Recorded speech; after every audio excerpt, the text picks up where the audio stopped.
Hello and welcome to the second part of Pacific Drive. I've been looking forward to getting back to this. Finally found time where I could. Yes, hi Bloney. Hi Tank. Tank, if you want in the call, you know where to go. Hint. Hint. Hint.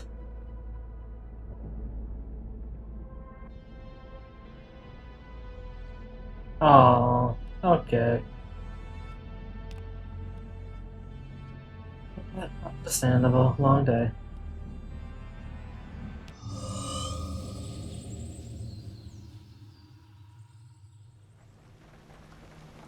Alright, since I've already gotten bored of the... Yes, it's the guy that made Bishop Blue.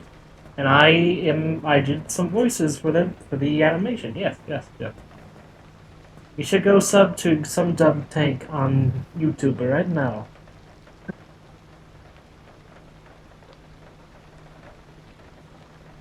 Thank you. If you're not up to it, don't worry about it. But yeah, admittedly, I do. That's how I work. Okay. Uh.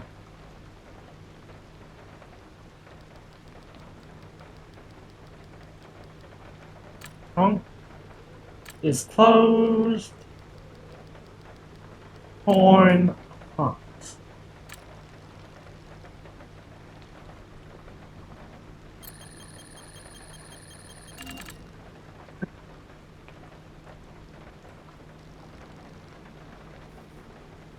I don't want to fix that though. What is the other issue that we have here?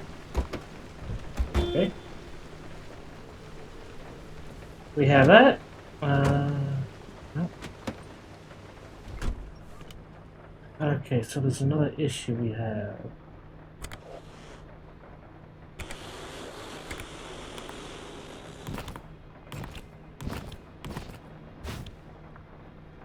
Huh. I wonder if they can do.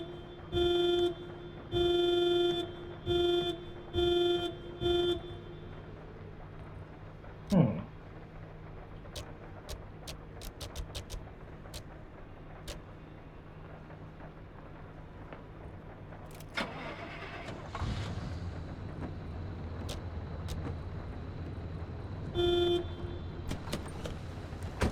Alright, let's see. What's the other issue? Huh.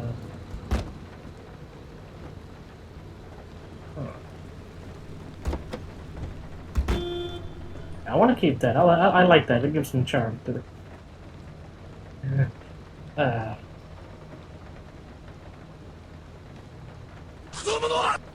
hello, Tank. Bingus, Bengus, Bongus. Nah, you're fine, Baloney. You're fine. Alright. Baloney, you're not the first one to fucking bring it up. You're not gonna be the last one. You're fine.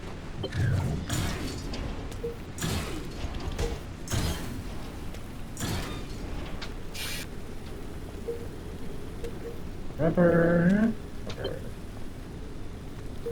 Food door. So I was playing some more Grendizer today. Yeah. It just, like, don't get me wrong, the core gameplay is fun, but trying to complete the game is a little more frustrating than it needs to be.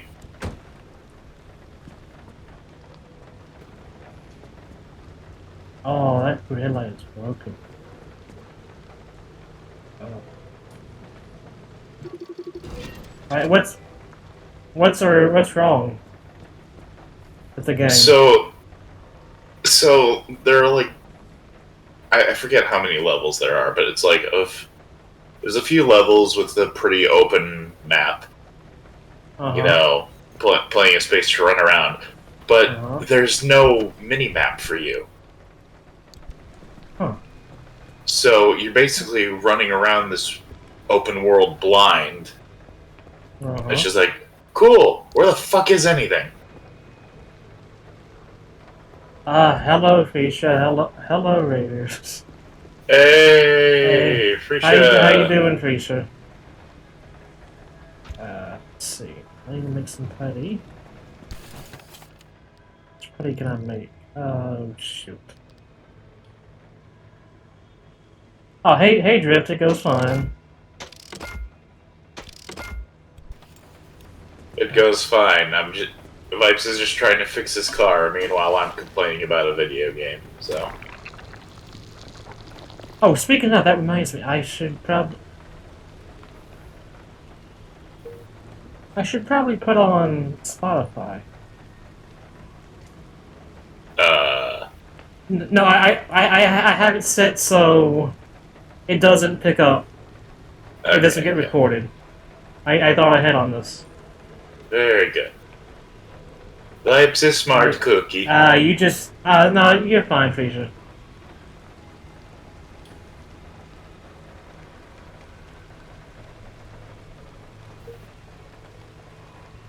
Been a long friggin' Tuesday.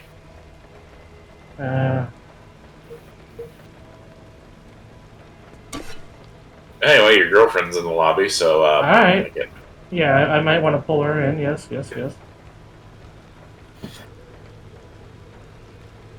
Hello, Zion. Welcome to the stream, the lovely Xeon Dreams. I'm just repairing my car. I'm gonna be right back. I can barely hear you. I'm gonna be right back. Okay.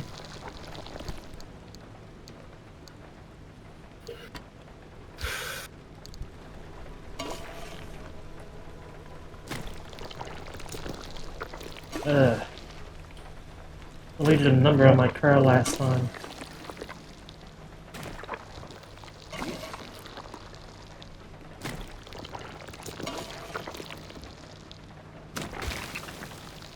Okay, that tire is fine. Oh, what's wrong with you? Loose mechanics kit. Well, they say grinder and paint make me a welder. I ain't. I guess Bondo and paint make me the driver. I ain't. Welder skit. Do I have a welder? I have a jumper. I have a mechanics kit. Oh no, mechanics. That's what I need. Why did I say well? Damn it! Tank, you threw me off. I'm sorry. You're fine. I actually took a welding class. Okay, that's good. Okay. Headlight needs to be fixed though. Or probably just make another one.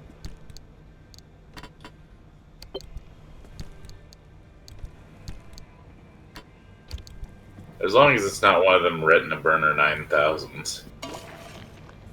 I have no clue what that means. You probably don't drive much. No, I don't drive at all. Yeah, so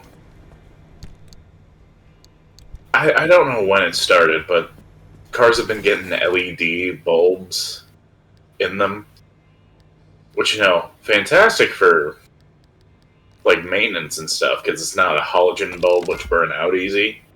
But the problem with LED bulbs is that they're way brighter and way more irritating. And so you'll just be driving down the road, and then all of a sudden, this guy with these fucking burning friggin'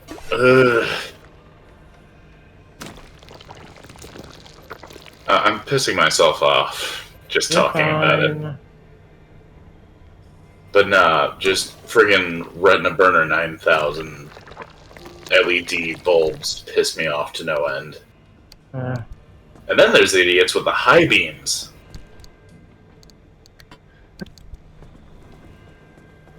I know about high beams. Let's see. How do I fix you? Yeah, so basically take high beams and make them twice as bad. And then you have LED bulbs. Light replacement. Okay, I need a kit. Oh, of course.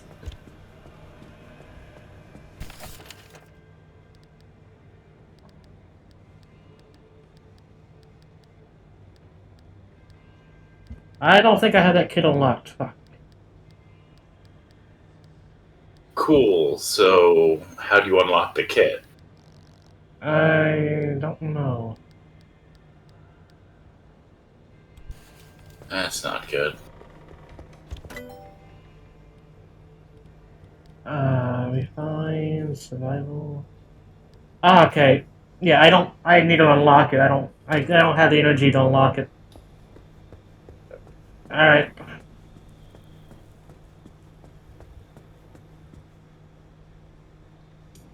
All right. Wait. What? I'm What? sorry. What? Where did that door come from? That door was not there before. Was it? I don't remember a door. What? Uh. It's the magical door.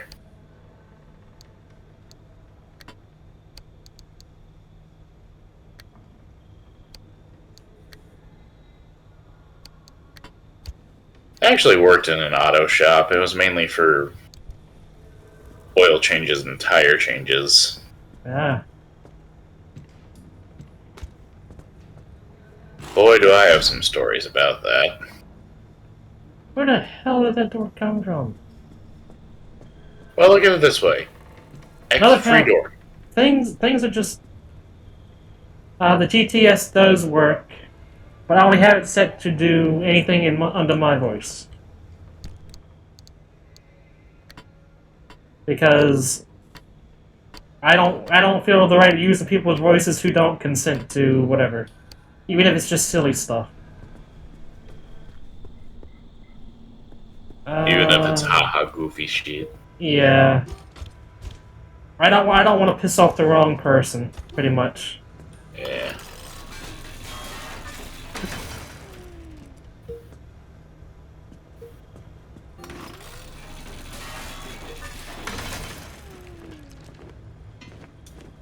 Well, I guess it's just free scraps for now. I mean, hey, free is free. Yeah. So.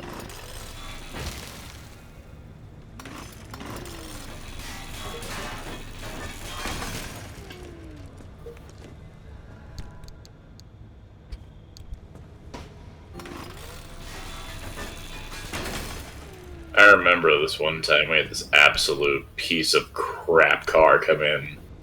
Uh-huh.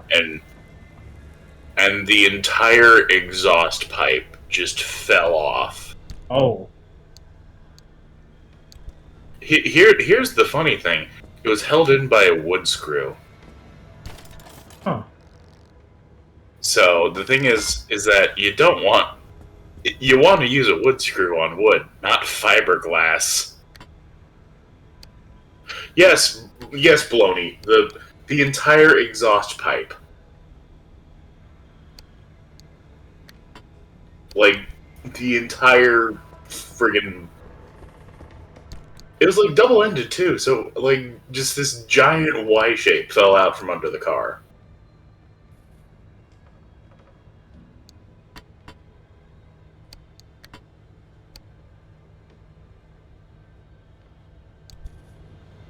Yeah, anyway, my friend got fired because, of course, they blamed it on him.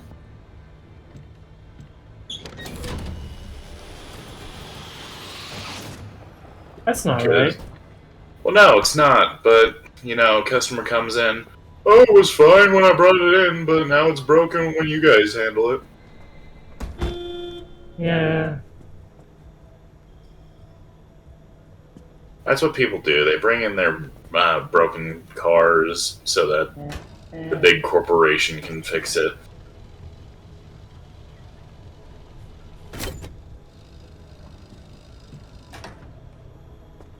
I'm gonna have to take a quick BRB. I think my dog wants out. And Xeon moved herself out of the stream stage instead of muting her. Dang it, Xeon.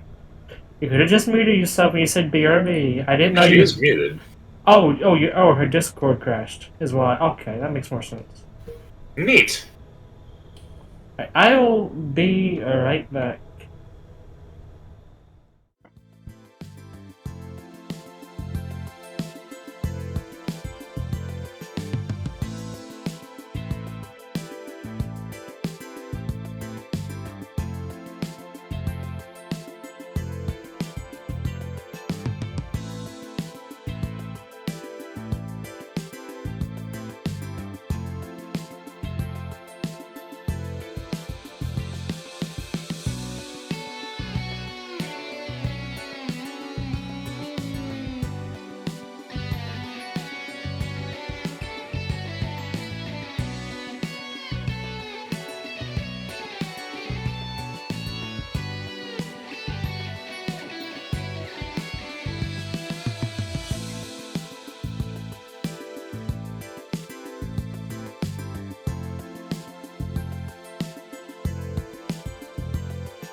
Alright, I am back. That was quick.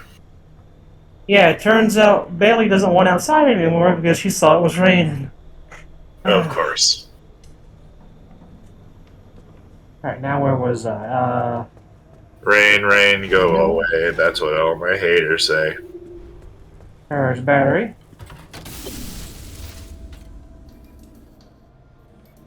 Oh, I just remembered I had a wonderful experience with this Chevy HHR. Uh-huh. So, so everyone was busy, so I had to do the oil change all by myself. This was when I was fairly new at this job. I do not work there anymore, but I am not going to say anything about the company or anything. Okay. But, so it was this white piece of shit HHR, which I don't know if you know what the HHR looks like. Kind of. Yeah, it's basically a Chrysler PT Cruiser, but it's Chevy. Yeah. Yeah. So they had painted the entire thing white, including the grille and the badge. So, Uh-huh. like, really shitty paint job. So I did the oil change. Had one guy help me for a little bit. He ended up moving the oil, the funnel I was going to use to pour the oil, and he didn't quite get it in right afterward. So he pours the oil for me, and it just ends up in a huge puddle under the car. Huh. So then it turns out, oh hey, I left the lights on. Bad. So, had to get more oil, clean up the mess I had, fill the car up with oil, test it to see if it even fucking worked, and potentially charge the battery. Huh. So here's the funny thing about the HHR. If the battery runs too low, it'll lock you out of the car. Just like entirely. You can't turn it on, you can't unlock or lock anything. You're just screwed. That sucks. So, oh yeah, it was. The worst part is that. Okay, the worst part. This was right before my lunch, so I'm freaking the hell out. Thankfully, one of the guys there knew what he was doing, and we found out. Okay, all I have to do is turn the key a certain way, press press the pedal or the pedals in such a way Like, basically, I had to pull cheat code with the car every half an hour. And then, like, after an hour or two, you would have the car back. Like, after an hour or two of doing that, you'd have the car back. So I'm like, okay. I tell the guys, okay, this is what you have to do to fix the car. And then you're good. Anyway, I go to lunch. I come back from lunch. And the counter guy, who was not supposed to be back in the shop, went back there with the friggin' customer. They screwed with it and bricked it even harder than I had. So, granted, I had essentially bricked his car, but he bricked it even harder. And so I'm freaking out. I think I'm gonna lose my job over this, because, like, not good, not bueno. Mucho bad. So, find out, all of this strife was caused by a burnt-out fuse. They took it to an actual lotto shop, and they find out it was just a fuse. And my whole day of freaking the fuck out was for a fucking fuse, of all things.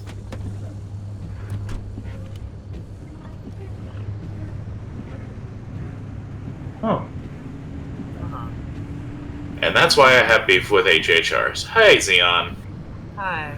Welcome back, Xeon. I've been here for a little bit. I was just letting you finish up your story. So. You're kidding me right now. Yeah, I wonder if turn the music down a bit. I didn't realize it was that loud. So, that's... Did you hear about that one-of-a-kind Rockstar Games? Oh, yes, the Banshee. Yes. I heard about that. Oh god, I can only imagine the maintenance on that being a fucking nightmare. Didn't you tell me you saw it too? Well, technically, it is and it isn't, because it was just a Dodge Viper, but with a specialized body kit. Well, here's the thing. Depending on your car, maintenance can be a pain in the ass. Yeah. Because certain car companies are like, hey, let's put the fucking oil filter in the most random ass spot. It also showed up on Better Call Saul. Oh my god. Head first into Cappy didn't work out like you said it would. Big surprise. Oh, spare me, Francis. The driver's alive and your remnants verified. Isn't that all you wanted? Now, why are you two yapping about the mass hallucination? When Cappy amplified the remnant signal, it triggered another hallucination event, but it only lasted 3 seconds this time. And not only that, we picked up that its source was northwest of us, specifically... Yeah, somewhere in the deep zone. That's impossible. It's been... 40 years. It's been 40 Did I leave my years. flash? Damn it. I think I did.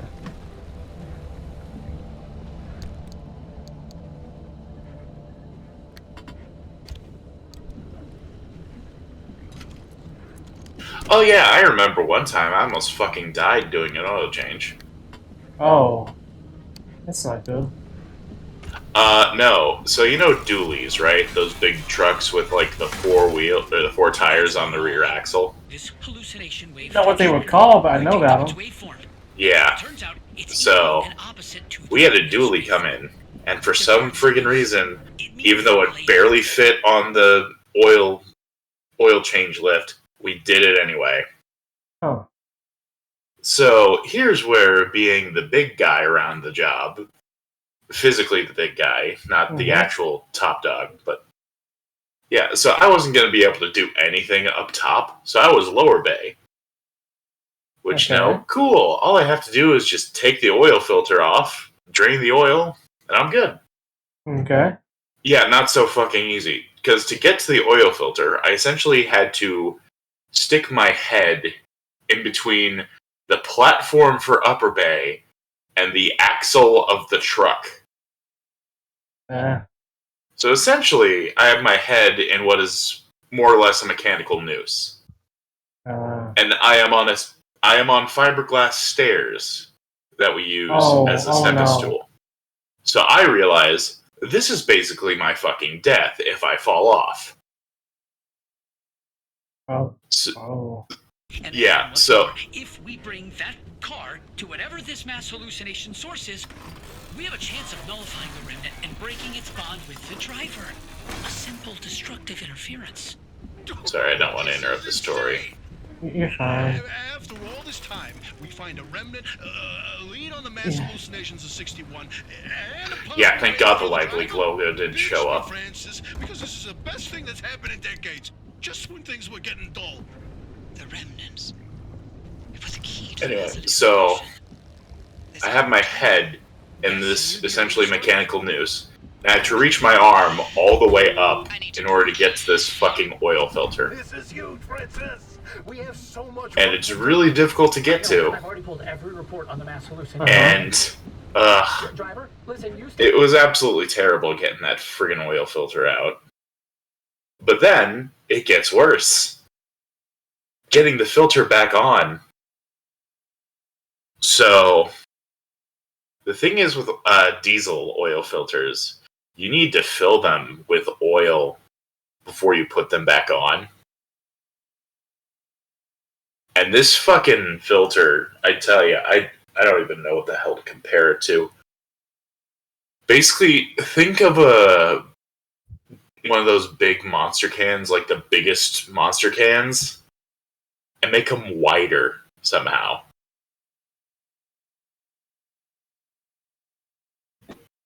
So I've got this mucho gigante friggin' oil filter in one hand, and I have to lift it all the way above my head in order to screw it back in, and it's also full of oil.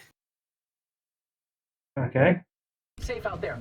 We'll report back to you once we've gone through all of this data. There's a I wouldn't say a dumbbell. He's not in her right mind, okay? So. But it was a big friggin' filter.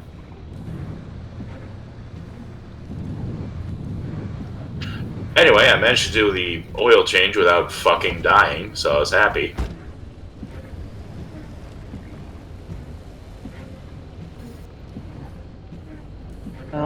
There we are.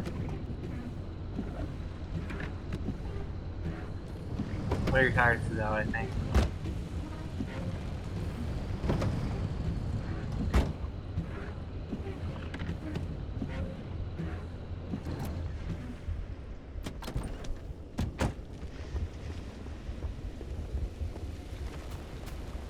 Oh yeah, then there was that time I got oil shot right into my eye.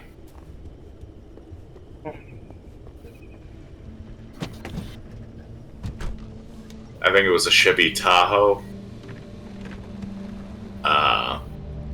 Anyway, I thought the oil was going to go in more of an arc. No, apparently it had enough pressure to just shoot out in a straight line. Shot me right in the face with oil.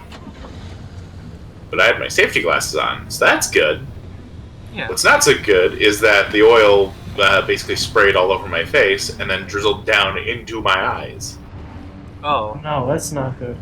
No, not at all. So I got a face full of dirty oil. It got in my eye. Thankfully, we had eye wash stations. Which, by the way, still fucking hurt. Even though it's just water in your eye, but like, you know, not a pleasant experience.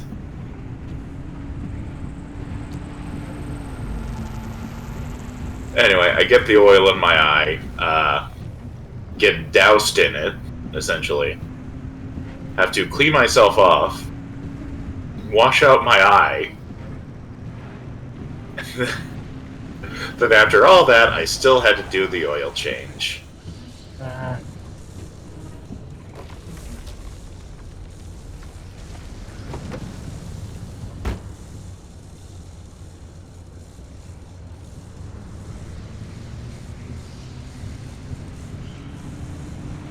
I mean, airsoft goggles would have been good, but like, I don't know.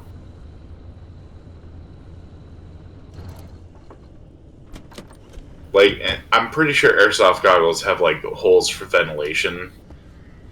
So it might have done some good, but it probably would have seeped in still somehow.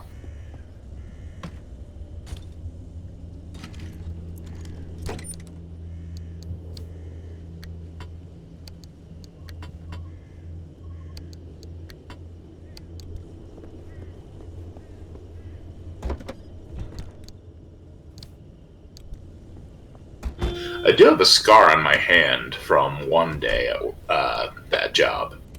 Hmm. So we had these rags that this company would come take and clean, and we'd have fresh rags from them. Okay. So there was this one rag on the floor, and I was like, okay, I'll use that. It looks decently clean, and I'm working lower bay, so, you know, it's going to be dirty anyway. So I pick it up, I wring it through my hand, and lo and behold, there's a metal chip in there. Oh, in your hand? In the friggin' in the cloth. Oh. And the thing is, so metal chips are from machining. It's basically like a metal shaving.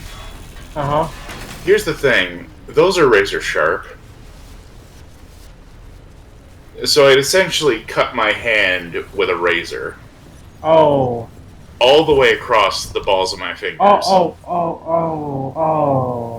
It was not deep.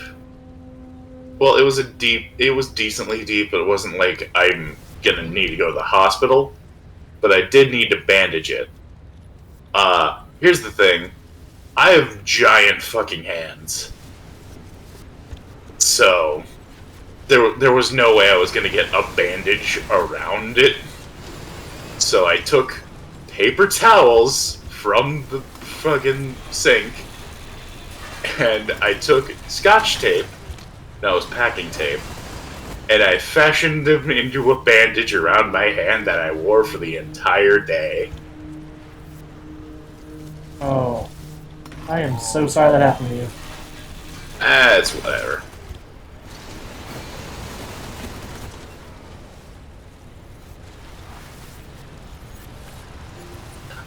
No, Baloney, we never had someone bring in a totaled car. That does remind me of my one friend, the friend who got fired for the exhaust pipe incident.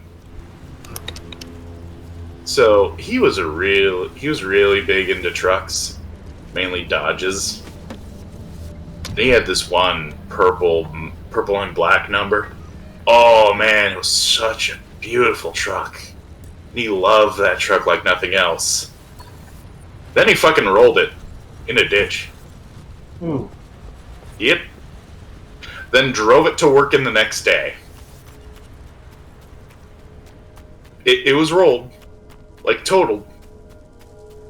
It was still driving somehow. No windshield. Roof caved in.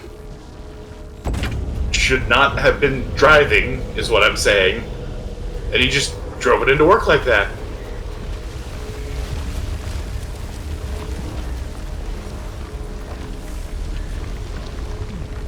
I mean, I'm pretty sure all you have to do to be street legal is to be approved by, okay, I'm pretty sure, like, the frame of the vehicle has to be approved by a governing body, and you have to have all the signals. I'm pretty sure that's all it has to be street legal. So...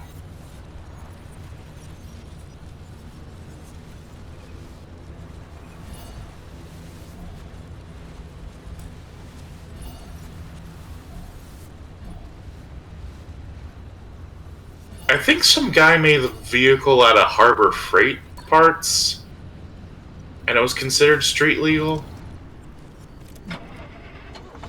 So the workaround is, so you usually need, like, the frame to be approved by a governing body, which I'm not even sure how you start with that.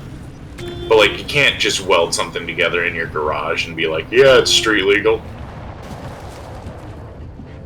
So the workaround Yeah, that makes is sense. well, the workaround is that you have to start with a car that is street legal and modify it to the point where it's.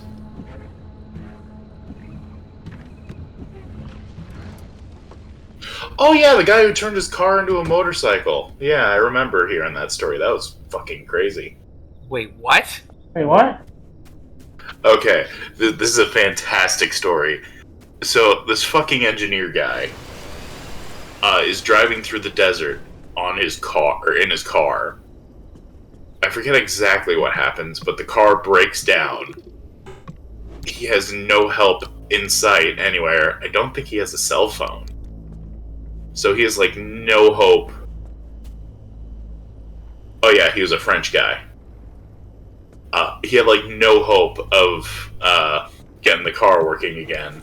He had no hope of what was wrong with the car? I think it was like an axle broke or something. I wouldn't know. Anyway, well, Baloney knows because they're the one who brought it up. Yeah, so the axle broke, so he had no way of getting the car running again. So he tore the fucking car to bits and engineered it into a fucking motorcycle. How did both headlights bust? And then he rode it out of the desert like a boss.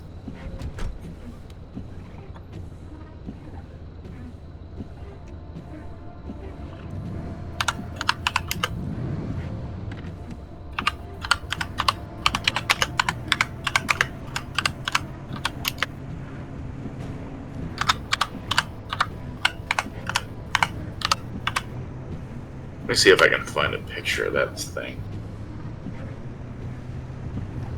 Because it is such freaking... Like, it's such a friggin'...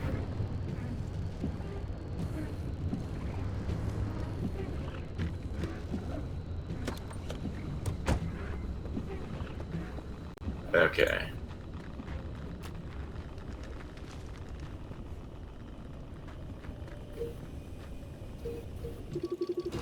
Nice. Ooh. Okay, here's the guy on the motorcycle he built from the car.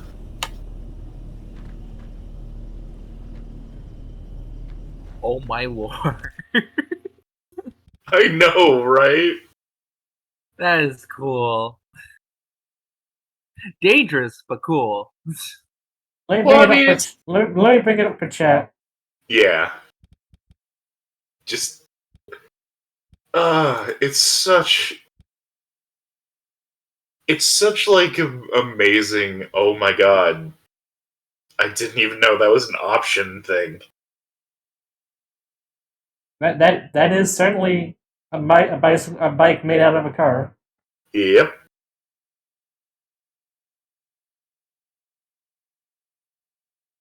Huh. Oh, yeah. He got fined because the vehicle was... He had the plates of the car, not plates for a motorcycle. Yeah, gee, I wonder why. So he got fined for having the wrong license.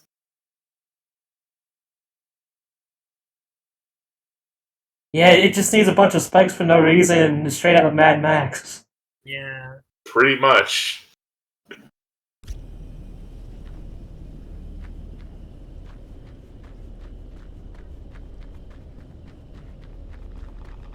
What's in here? That reminds me of another story that's completely... That has nothing to do with that except for like a souped up vehicle.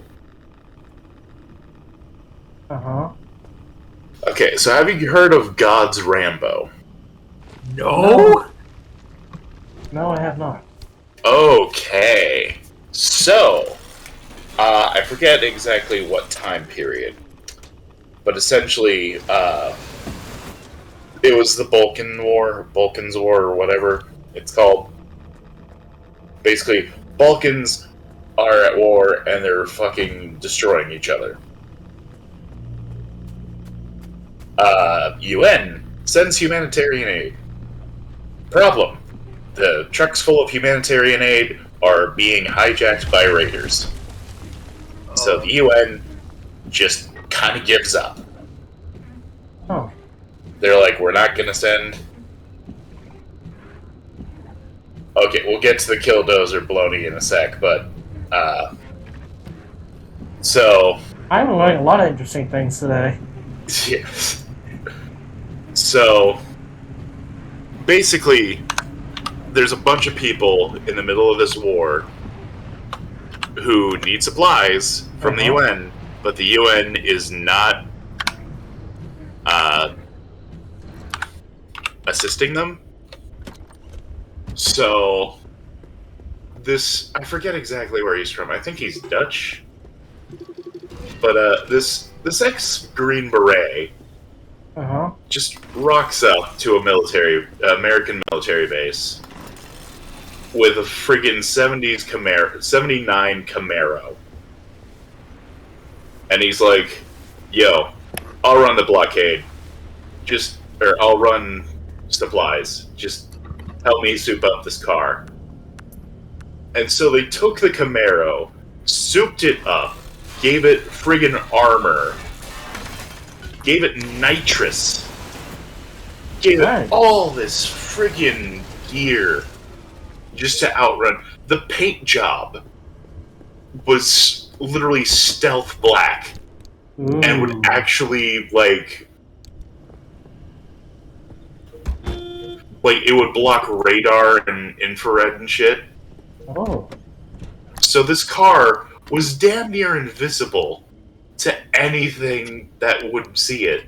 And if it was visible, it was too fast to even hit. Oh. So this dude, this ex-soldier, is running around a war zone in a souped-up 79 Camaro. No. Okay. Just to run supplies to people. Yeah. He is running supplies to civilians stuck in a war zone. Okay. And here's why he's called God's Rambo. He did not carry a weapon. The Camaro was never armed. The only thing he took into battle, or on his missions, was a Bible. Oh. That's all he needed. A helmet and a Bible. And he ran the missions. He just ran around a war zone in this beautiful black Camaro. That is it's... Oh, man, it's... Just a dude, his car, running around a war zone. I can't get over how friggin' amazing it is. And the best part is, after the war, he still kept the Camaro. Oh. Yeah, he lives in Germany now. The Camaro's painted like orange now, and he takes it to shows. But apparently, his wife does not like the Camaro. Anyway, it's in now, Mike. All right. So you can see the beauty that is God's Rambo's Camaro. Alright.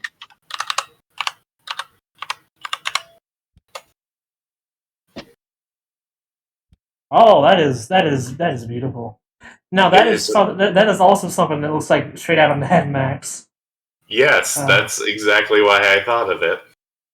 Because we were talking about Mad Max.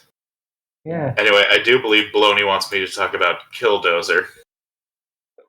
Okay, I do know about Killdozer.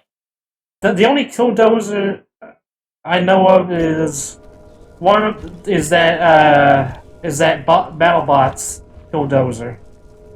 Oh, you don't know the actual Killdozer.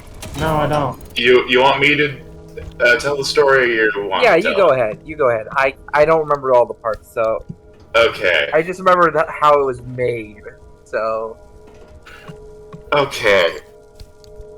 So, I'm gonna try and be as non-controversial about this as possible. Because there's a lot of he said, she said bullshit to go along with this. But anyway, there was a muffler shop owner in Colorado.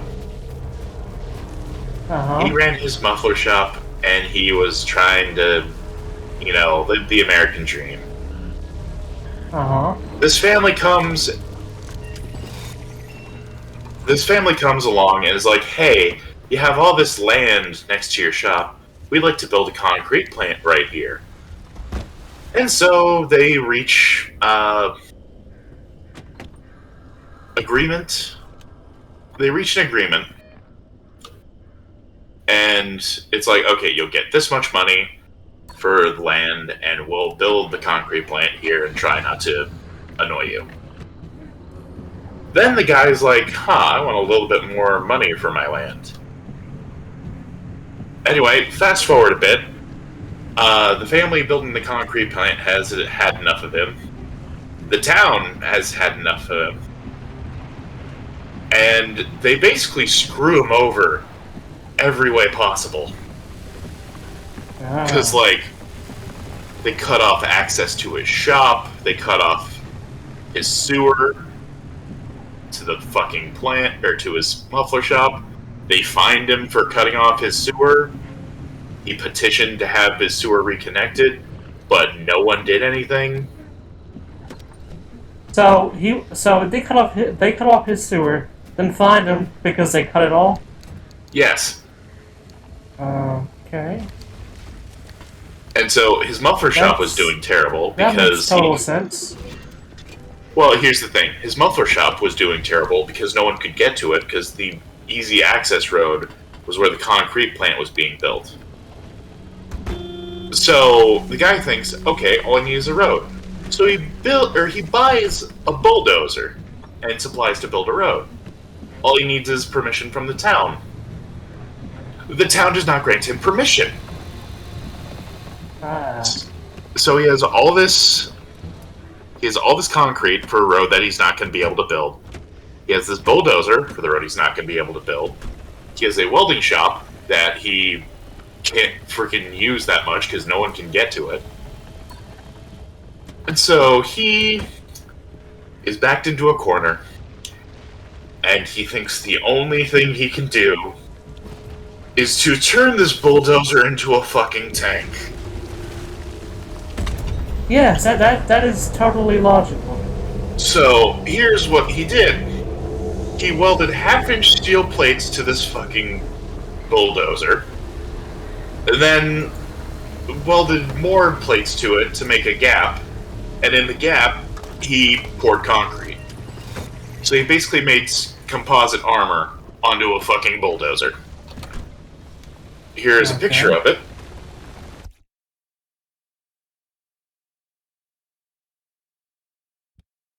Oh, that thing. Yes.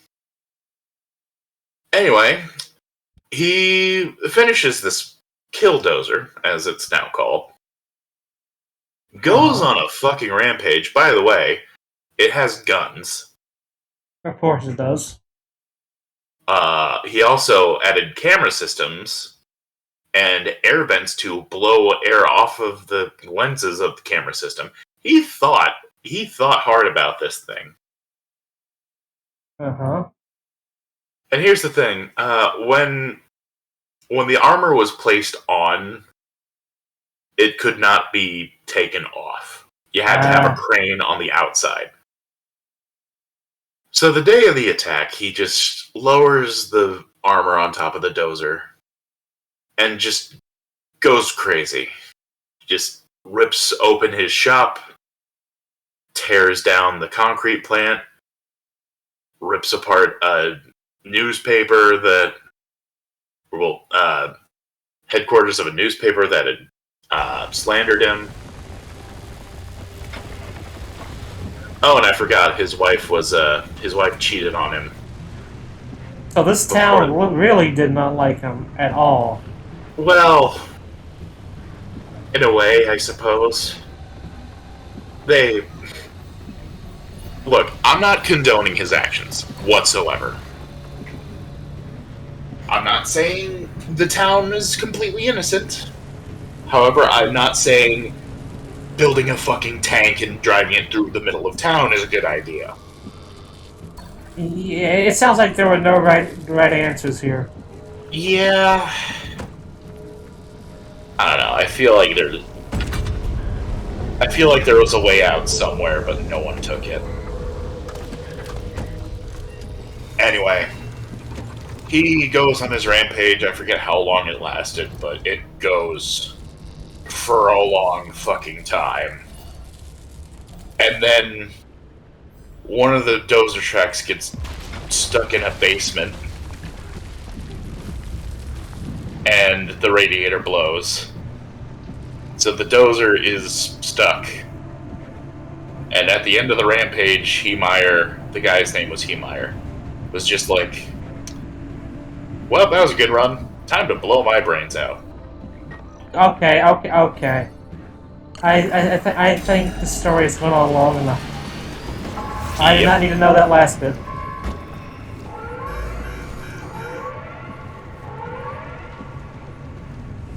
The thing is, the fucking dozer, they couldn't do the police couldn't do anything with it.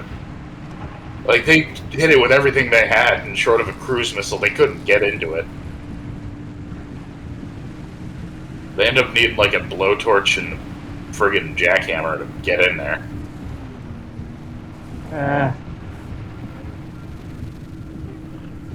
Yeah, maybe next time you tell a story something like this, leave out that last bit.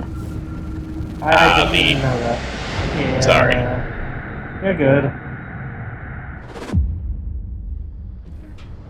You didn't know.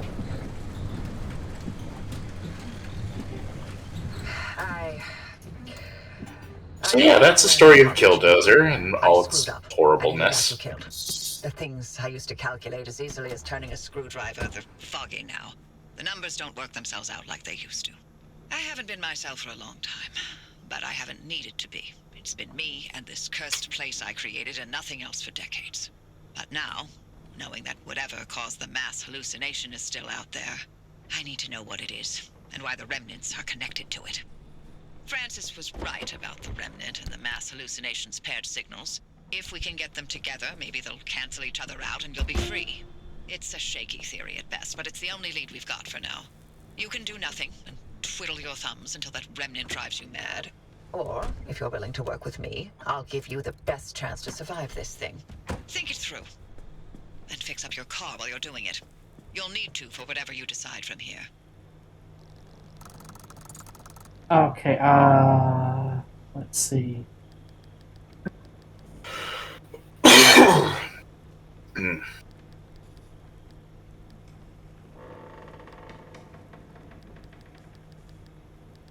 Now, what would be a really fun story to tell that doesn't involve me?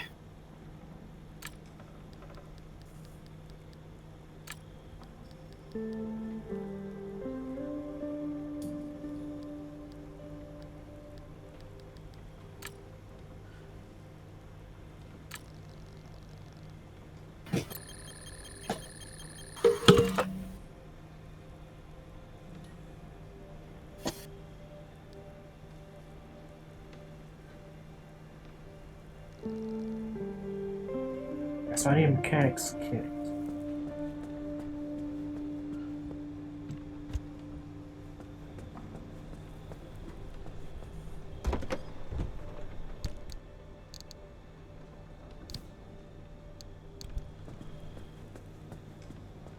Here's one for you. Have you ever heard of Audie Murphy? I have not. My friend, I'm about to tell you a tale. So, Does it end in toast? Does it end in toast bath? Please tell me no. No, it does not end like that. It is about a World War II soldier, so he's American, Okay. So are we okay with that, or? Hey, I guess. Okay. Audie Murphy. The most decorated soldier from World War II. For good friggin' reason. So, he goes to war. He fights like hell. Okay. The one story from the war that I remember is his men were surrounded. Him and his men were surrounded. Their tank destroyer was on fire, Okay. and there were like 3 divisions of Germans and 2 German tanks. And so, what does our boy Murphy do? He hops on top of the burning tank destroyer, mans the machine gun, and starts blasting the Germans. Keep in mind, this freaking he's on top of a burning tank destroyer, shooting at Germans and tanks, and he fends them off successfully.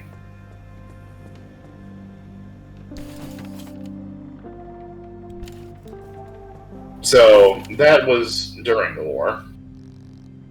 Unfortunately, after the war, PTSD happened, which is kind of an unavoidable thing. So he gets prescribed this drug for it. The drug does absolutely fucking nothing for the PTSD, and a matter of fact, it's even worse because it's highly addictive. So, our poor boy Murphy is addicted to a drug that does nothing for him, and is suffering heavily from PTSD. What does he do? Locks himself in a hotel room for a week and writes poetry. He does that, and he beats his addiction. Huh. And then he goes on to become a movie star and stars in a movie about his own life called To Hell and Back.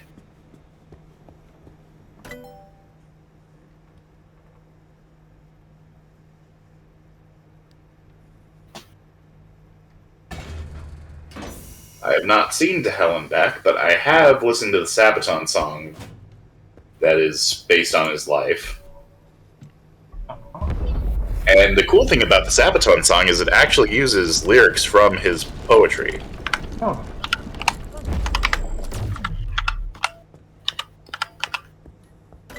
Specifically, it uses the lines from the poem Crosses Grow on Anzio.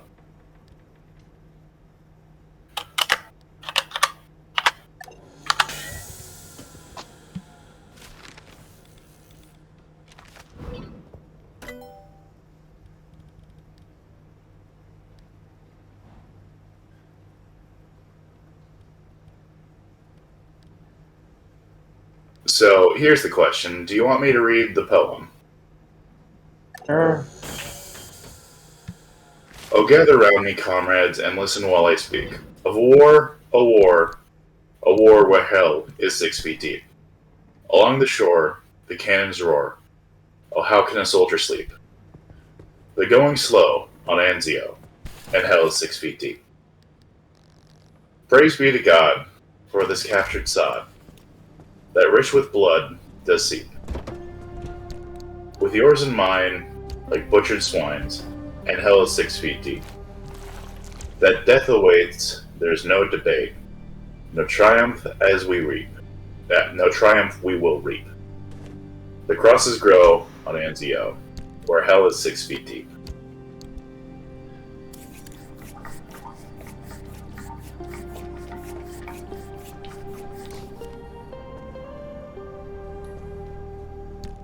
That was probably a bit too heavy for a fucking stream.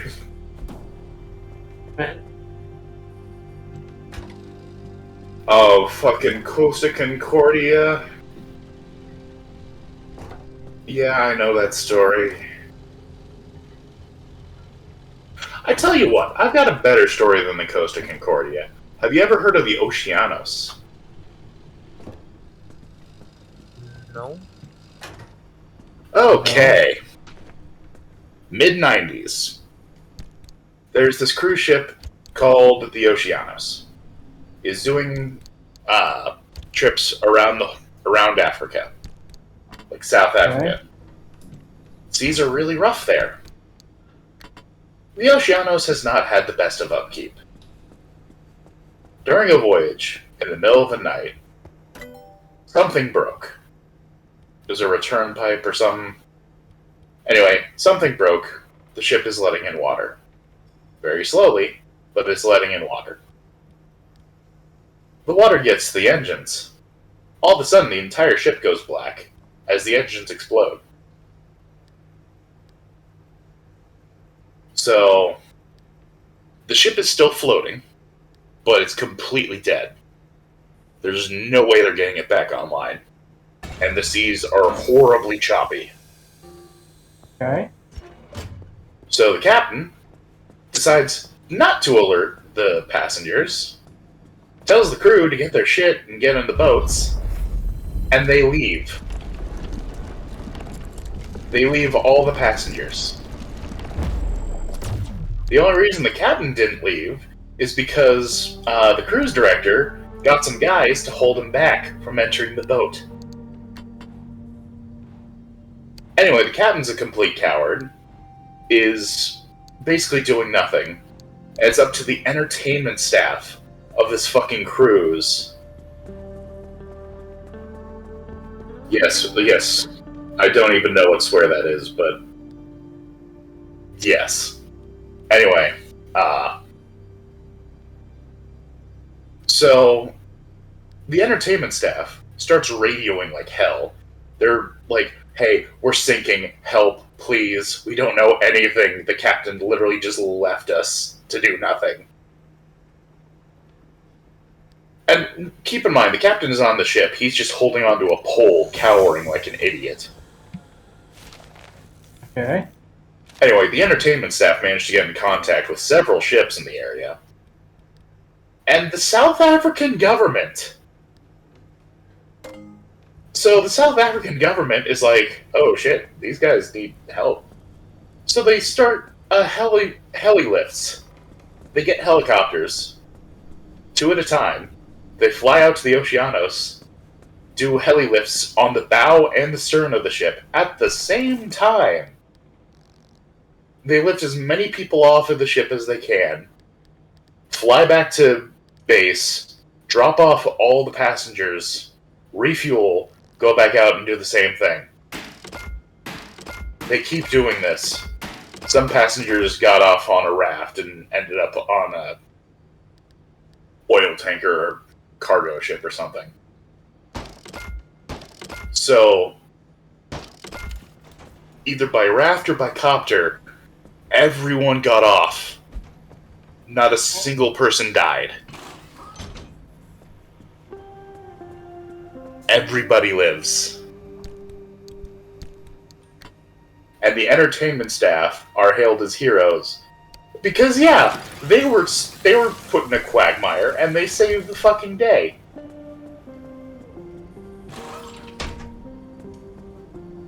And of course, the captain got prosecuted because, you know, dirtbag.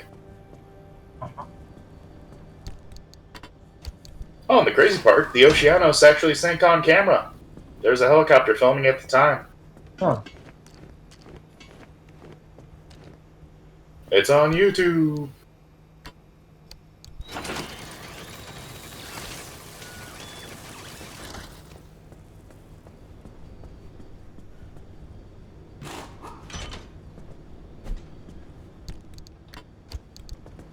But yeah, basically took a shit show and turned it into one of the craziest ocean rescues ever.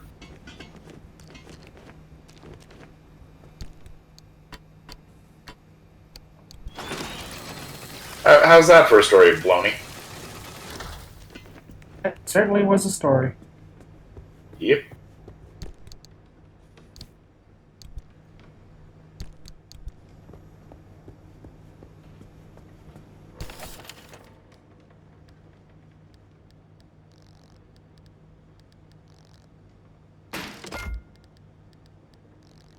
Yeah, of course, the thing is with shipwrecks, most of the time the stories aren't fun, so...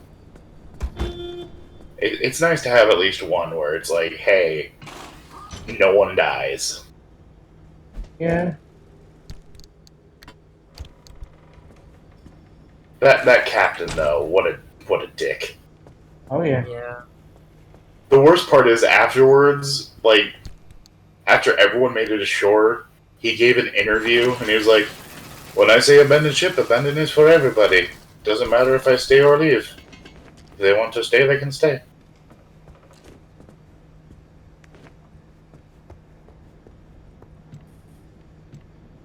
So yeah, absolute friggin' prick, but, you know.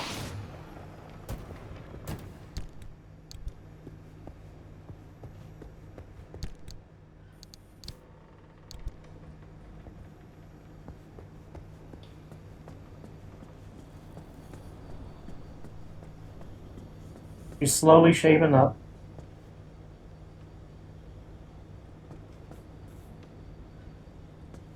Well, I'll give you this. You went from a total piece of shit to a driving piece of shit, so... Yeah. I've seen worse things on the road.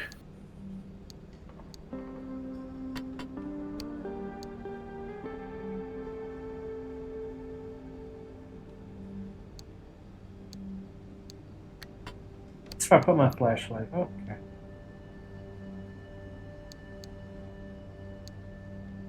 Pretty sure there's a story of a B-17 bomber coming back from a bomber mission where it had, like, no tail wings left. Like, they somehow got back and there was just, like, no tail wings left. America.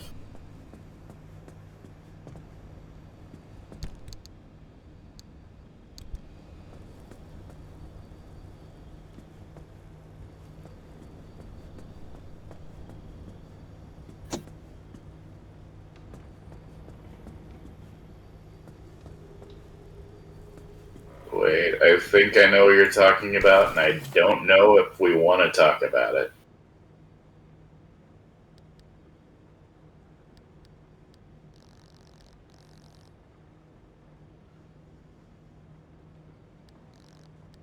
Yeah, I'm pretty sure I know exactly what you're talking about. We're not talking about that story. I don't. Maybe it's a good thing I don't. Yeah, let's spare poor vibes. I thought this would be fun stream with car game. No, it's depressing stream with. Yeah. With war and guns and shit. I'm sorry. You're fine. If you're ready to do this with me, here's a spot of good news. We aren't completely helpless when it comes to the instability. Back when the zone was active, we built ways to get where we needed to go. I need you to head back towards Sierra. But don't worry, I won't make you jump into Cappy again. When you're feeling up for it, take the route back to Sierra. I'll tell you what's next once you're there. Yeah, go through the funny stories, A mass please. hallucination. I can't believe it happened again. I can't believe I missed it. Also, hello, Sapphire Melon. I have a story that's not funny, but it's uplifting in a way.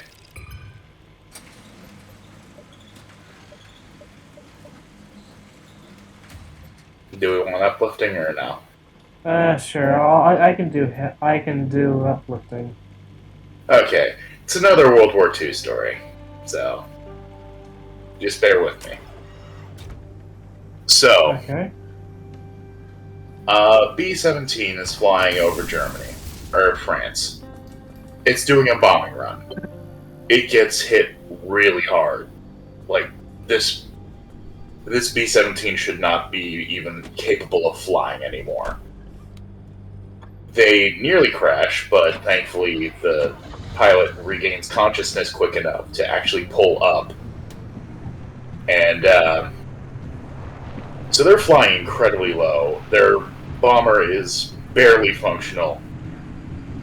And they're just... Okay. They have no instruments left. They're trying to fly back to friendly airspace. All of a sudden, they see a German to their right.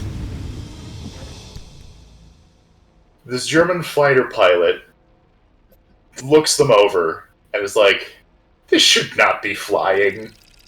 He motions for them to land, and the B-17 crew just refuses. And so the German's like, right, well, they're not going to land here. Best I can do is at least guide them home. So, this German pilot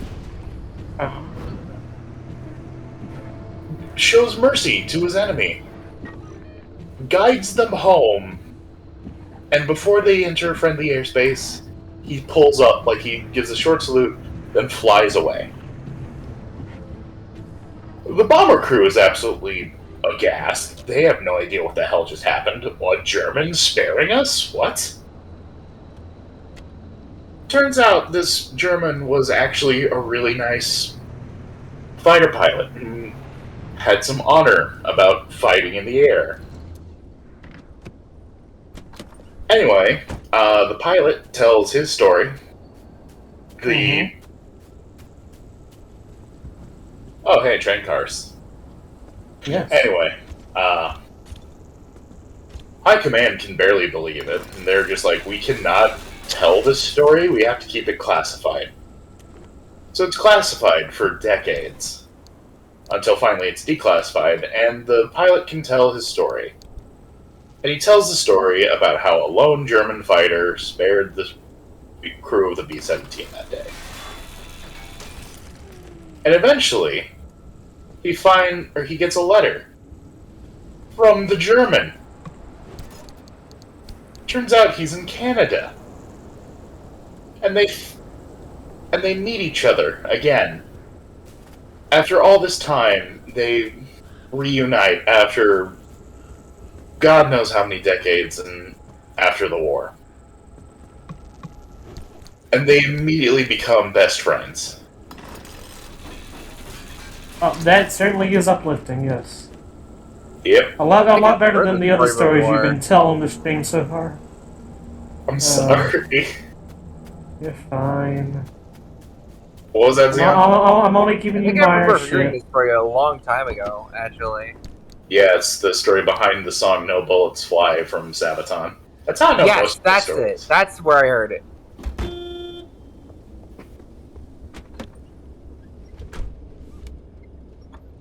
Of course, why am I not surprised it's a Sabaton song? Well, because Sabaton makes all sorts of songs about war. Yeah. I didn't mean it in a bad way. Oh, sorry. You're fine. I got one for you. You ever hear of the song "Ballad of Bull"? No, I have not. No, I don't think so. It is a beautiful song by Sabaton. Like, it is not at all like what any other music sounds like. It's about an Australian stretcher bearer during World War II. Corporal Leslie Bull Allen. Now, you know, stretcher bearers, they just carry people, injured people, from one place to another. That's all they do. Come one particularly nasty day, I think in Guam, the Japanese have a machine gun nest and they're just laying into the Allies. Like, it's not pretty. There are injured men that need help. They need to be carried out. In comes Bull Allen. He walks onto the battlefield, picks a guy up, and then walks him out of the fire.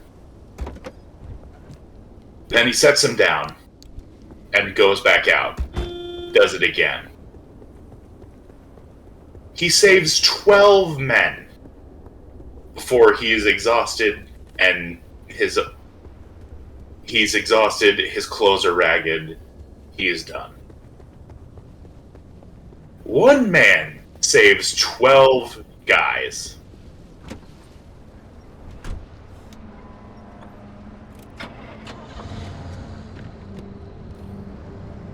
Now, the military did not treat him well. We'll just say that. Uh-huh. However, the Americans that were saved by Balalan were definitely appreciative. As a matter of fact, he got the highest honor for a foreign ally. So, I forget exactly what the honor's called, but it's like the song says, sometimes war is killing, sometimes it's saving lives. Yeah. That's a weird fucking tanker car. Is it really? It looks weird to me. Wait, that's not even a tanker car, that's a tank on top of a flatbed. I'll get to it. I want to check what's in this car first. I'm sorry, I'm Where? just... I know. Train autism, go burr. I know. Okay. There, you happy? Yeah, that's just... Oh, it's just a, like, concrete cylinder on top of a flatbed. Yeah, it's a cylinder. It's not. No, that's a silo. It's not concrete. It's something. It's not a tanker. Yeah. Okay, you happy now, mister? Yes.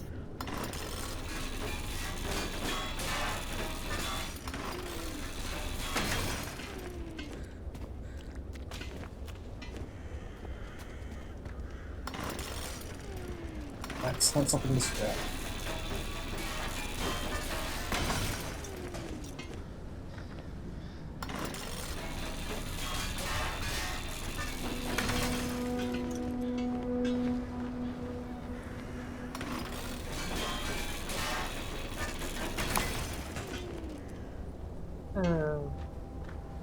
What's up, Xeon?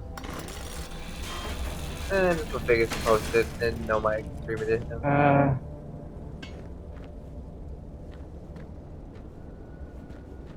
Oh yeah, Xeon. Bring out the lobster?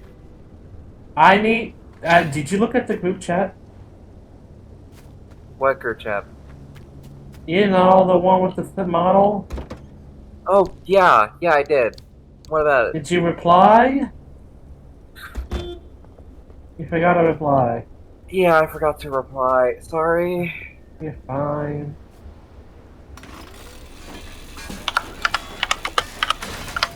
I'm sorry if I'm being a pain on you about this, but I'll you reply know, after the stream, okay?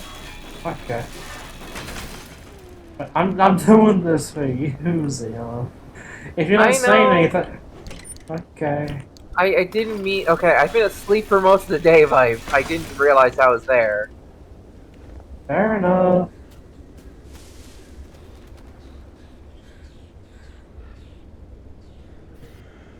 I've been trying to go to sleep until like 2, so. I'm sorry, Xeon. No, it's fine. You need to get your sleep. You don't need sleep. Fine. I didn't say now. I know. Yeah, both our sleep schedules are fucked. Yeah. Yeah. Y'all have sleep schedules? Technically, I no. I try to, at least.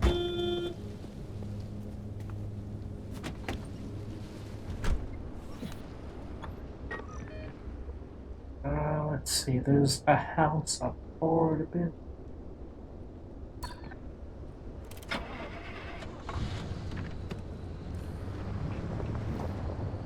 Yeah. Well, see, the thing about that is, that's actually a quirk that I'm technically supposed to fix, because it's not actually supposed to honk when you close the door. But I'm keeping that quirk because I think it gives a little bit of charm, a little bit of character to the car. I like it.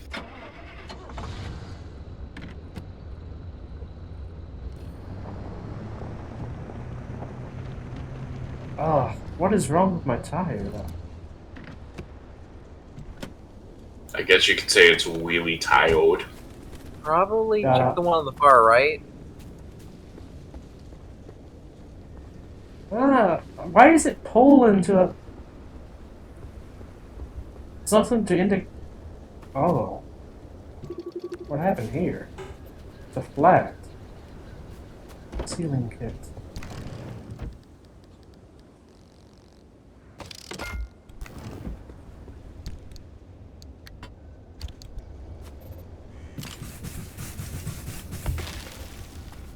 There we go. Oh, wait. We gotta close the trunk.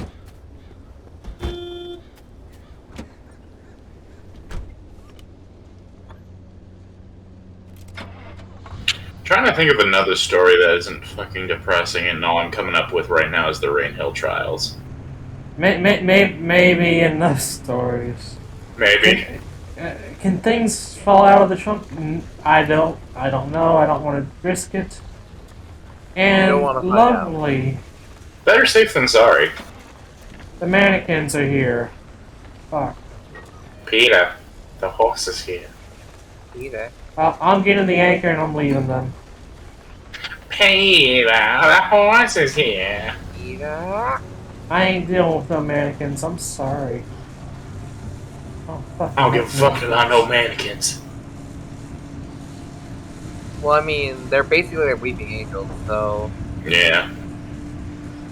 I mean, Mario said that they don't do anything, but I don't trust something that moves when you're not looking. They're knockoff weeping angels, so they're crying mannequins. Crying mannequin. Morose mannequins. Okay. Sad statues. Sad statues. Just like the System of a Down song. What do you mean? The System of a Down song, Sad Statue of Liberty. I am not familiar with that. It's a depressing song, so let's not focus on that right now. I'm really good at bringing up depressing shit, holy fuck. Oh. That's concerning. So apparently those things give speed boosts when you hit them. Oh. Is that a good or a bad thing? I guess it depends. Well, it depends on where you're at, basically. You can crash into Yeah. a wall, or you can run like hell. Gotta go fast.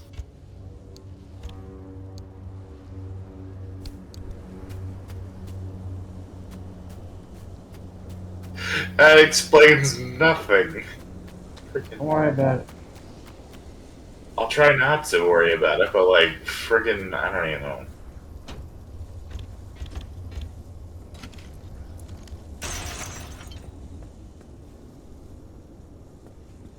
Just a little breaking and entering, Stan.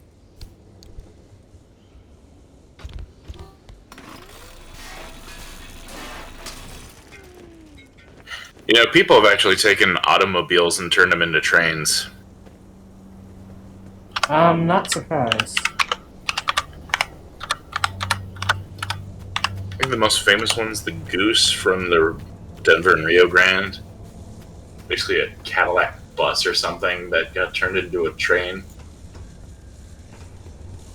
Huh. Real friggin' goofy looking thing, but like classic in a way. So I can just find a decent picture of the thing.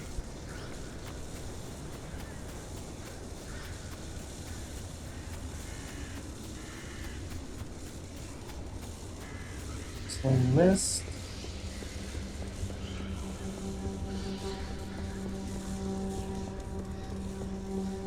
I don't like that the mist is whispering to me. Calling you stud muffin. No, it's whispering in a demonic voice, and I don't like that. There's a voice in the wind that calls me Stud Muffin.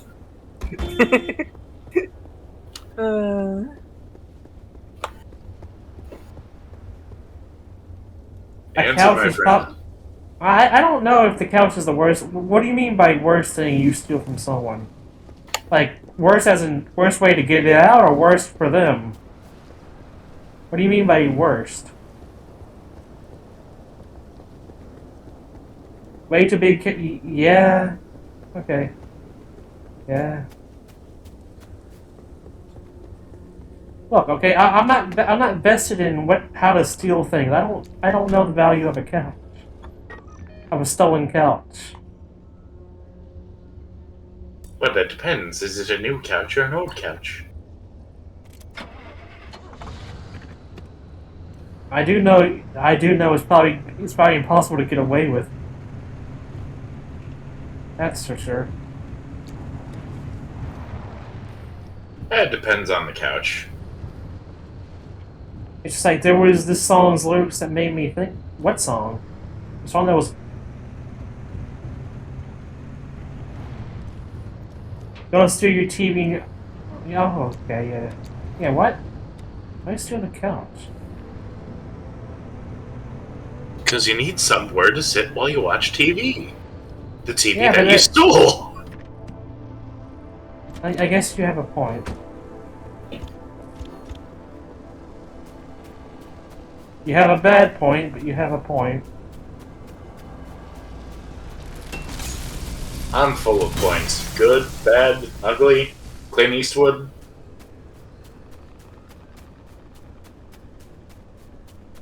He was in that movie. Yeah.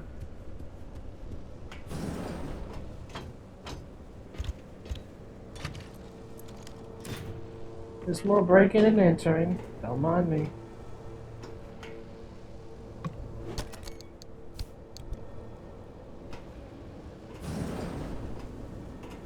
Nothing here. Do you know Die Hard was based on a book? No. I did not. It was.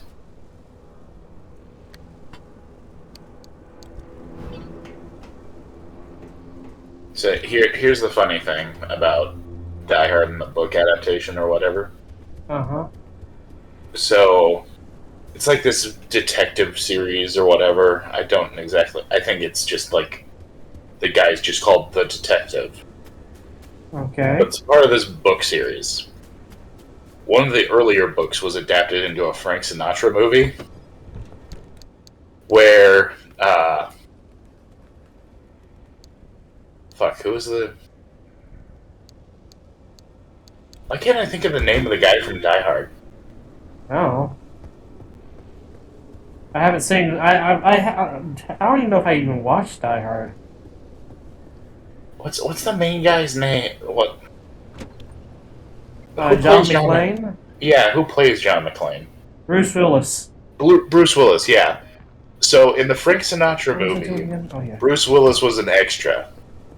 Years later, they make the Die Hard movie, which is based on a sequel to the book that the Frank Sinatra movie was based on. And Bruce Willis stars in that. Okay. Weird fucking coincidence, huh? Yeah.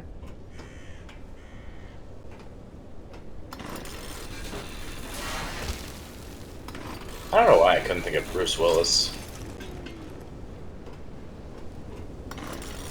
And then Die Hard 2, Die Harder. And then Die Hard 3, Dying the Hardest. Oh, what's over here?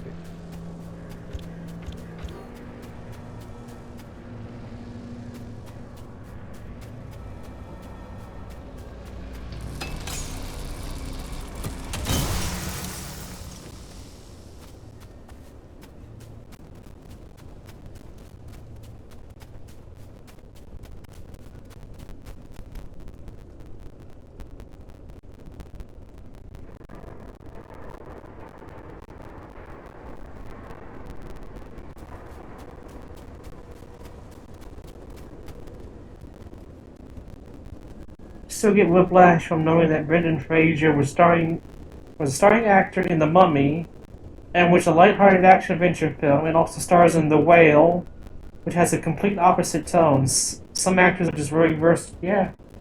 Well, yeah. I mean, there are those actors who are very versatile, and those actors who just play one type of character and make that work. Yeah. I mean, Harrison Ford is basically made a career on plucky action heroes. I mean, sometimes they're not really given much of a choice. It's typecasted. Yeah.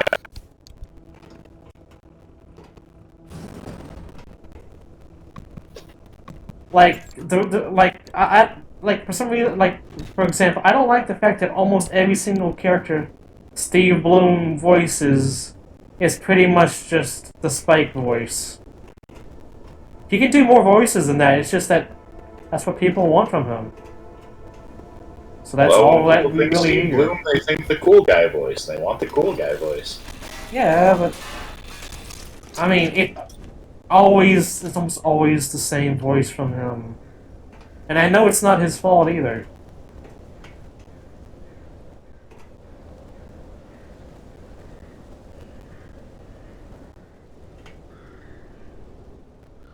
Tank, can you read that?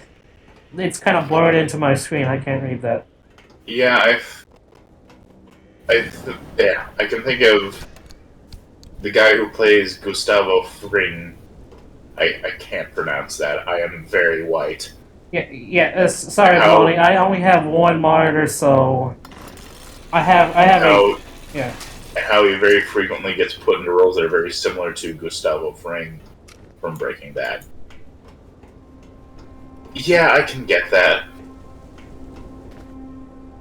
Yeah, Bonnie. I only have one monitor, so I'm having Twitch chat on this transparent window that's above the game, and sometimes it's hard to either read the game or read Twitch chat. It's all a blur. It's not ideal, but it's as good as I can do. Oh my. That is a lot of plasma. I mean, some people just get typecast as the bad guy. That's just kind of how it goes. Or you could just be John Wayne and play John Wayne in every movie. John Wayne. Howdy, Pilgrim. Howdy, Pilgrim. I can't believe John Wayne played Genghis Khan in that one movie. Yeah. Howdy, Pilgrim. Remember the meme about how Sean Bean is doomed to always die in the movies he's in? I wonder if that's... Yeah, I don't know. I don't really think that's watch accurate. movies that much. I'm pretty sure if you Google it, there's at least one or two movies where Sean Bean has remained Sean alive. Sean dead, Sean alive. That was a terrible joke. John Schrodinger's cat. He's dead. He's alive. He's dead. He's alive. I don't know whether SpongeBob is dead or alive until I open the box. I like Krabby Patties. Shut up. Now to drive through, I'm curious what's going to happen. It said speed boost. Nothing really happened. You'll call this a speed boost? Oh damn. So what I want is in the middle of those towers. Fuck.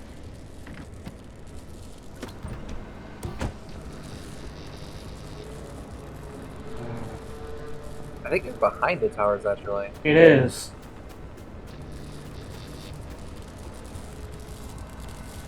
See, Baloney, the thing is, I think you can look up movies where Sean Bean lives, and you'll find an accurate list. I mean, there's a whole website, like, called Does the Dog Die? Oh, that's a new anomaly.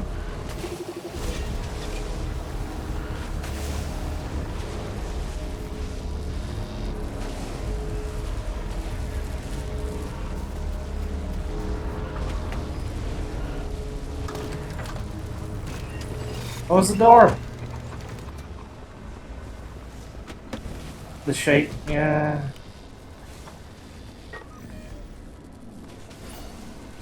Of course. The shaker? Alright, time to drive up. I'm good.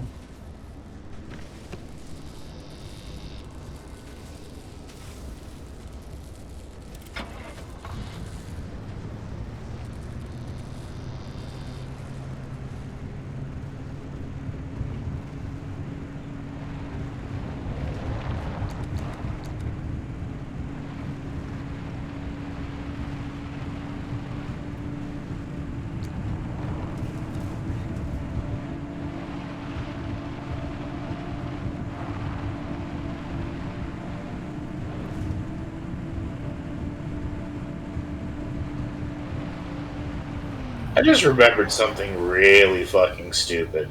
Yeah. It's another story. If you Okay. want me to continue. Depends. How does the story go? Well, it involves a dead whale. It's funny. Okay. I'll allow it. Okay. So, you know how dead whale carcasses will wind up on a beach? Yeah. And you know how dangerous they can be because Yeah. their decomposition just kind of turns them into a giant meat bomb.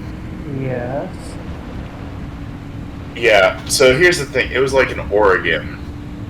And the thing is with Oregon is that beaches are technically considered highways.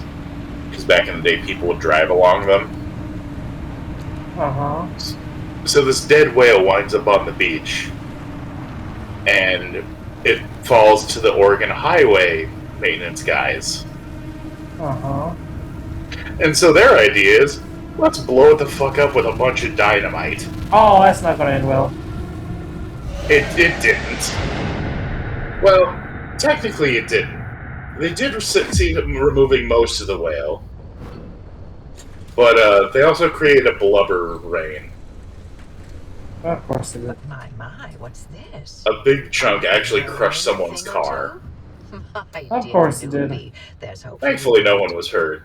But at the same time, who the fuck decides to blow up a fucking whale carcass?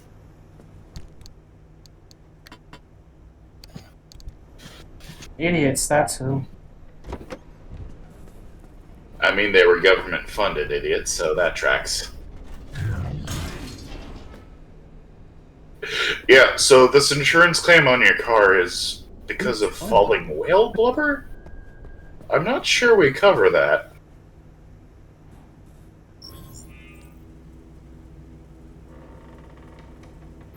Interesting.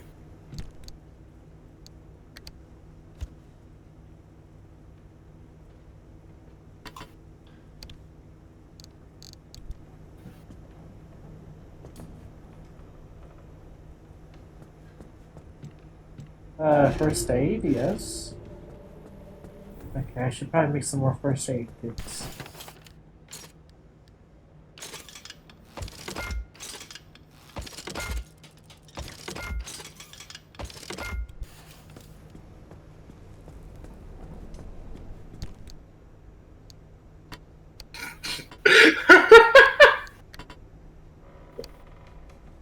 What? So you know that meme video where it's the G-Man and he grabs you and just yells, "Go F yourself"? Yeah. Someone modded that into Half-Life to where it replaces the opening monologue. Nice. That's beautiful.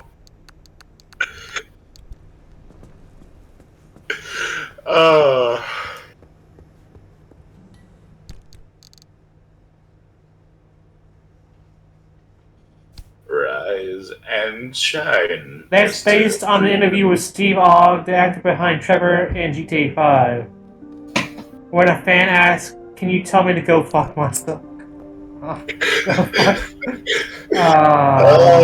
god. Yeah, I've seen that clip. It's so funny. The dude's just holding up his phone or something and he just yells right at him. Committed to the bit. Yeah.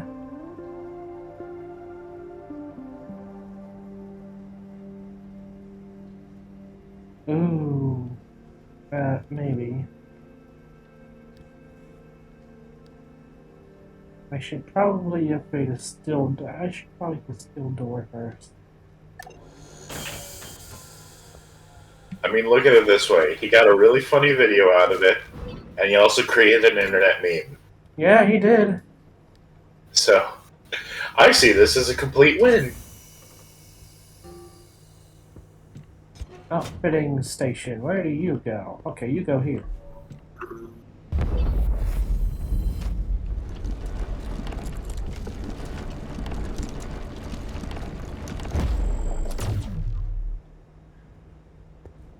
What do you do, though? Oh, yeah, I can make better backpacks. Also.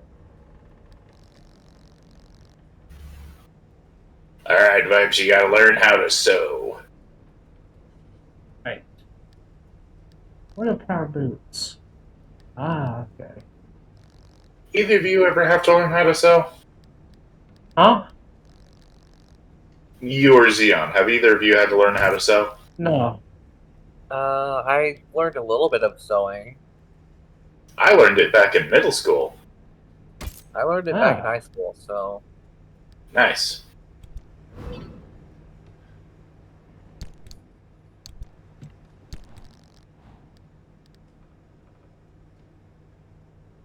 Yes, Baloney. I am very well aware of Accuracy International. Okay, you two gun nuts have fun. I'm not a gun person. Well, you know the op, right? Yeah. Yeah.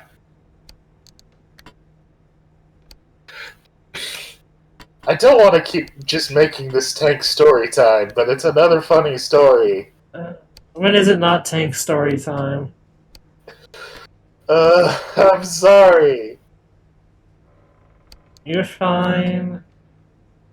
If I was really Alright. bothered by it, I'd ask you to stop. Alright, well that's reassuring at least. So essentially, this company, Accuracy International, the guys who made the op, Uh-huh. I forget when this was, but essentially they were just 3 guys in a shed. Now, they made rifles for like Olympic marksmen and stuff, so like really high-end precision. It's precision engineering. Yeah. Anyway, basically they made a really good rifle. So the British are like, hey, let's have trials for a sniper rifle, because that's what militaries do. They'll be like, hey, we're having a trial for this type of firearm. Give us your best shot. And so a bunch of other companies gave the British these really high-end sniper rifles. All of them lost to Accuracy International. Uh-huh. These big companies lost to 3 guys in a shed. And so Accuracy International is like, cool, our rifle won. Oh no, that means we got a contract to make like 1 trillion of these. Because that's how trials go. Your big prize is a giant contract for making a bunch of them. So what they do is they rent out a shop, fill it with all of the guns they have in various states of assemblage, and then when the inspector who's supposed to like look into their operation shows up, it's like, oh, well, this is a nice operation, but where's all your employees? Oh, they're at lunch. Let's go grab lunch real quick. And then the officers were like, yeah, this is basically just a formality to make sure you guys aren't just 3 guys in a garage. Where have I heard this story before? Was it a movie? Zach Hazard? Was it a movie? No, it was a Mike Burnfire and Zach Hazard thing where they were talking about it. I guess, I don't know. But anyway, so yeah, these 3 guys in a fucking shed outdid all of the British, like all the British gun industry. And anyway, they eventually got found out, and that led to multiple problems, including the company that was hired to actually build it, getting the prints and screwing up the conversion from metric to imperial. So that was fun. That's always fun. Inches to millimeters. How the hell can you screw that up even more?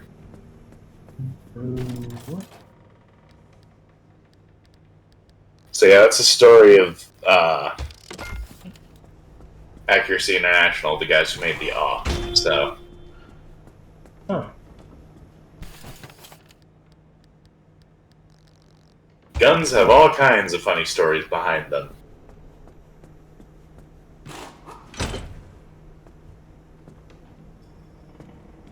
I don't know what story you're talking about, Baloney. I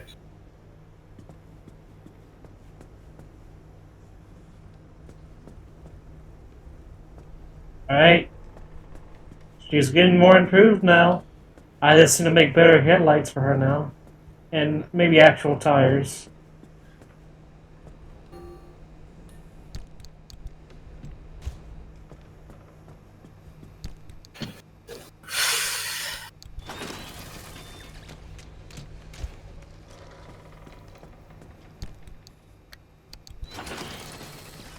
Two,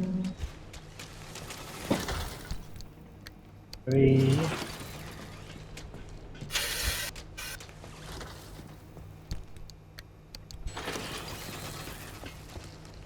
And let's hook all that up.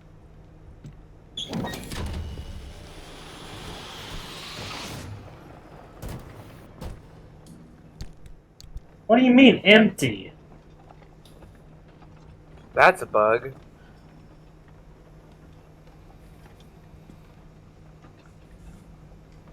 Oh no.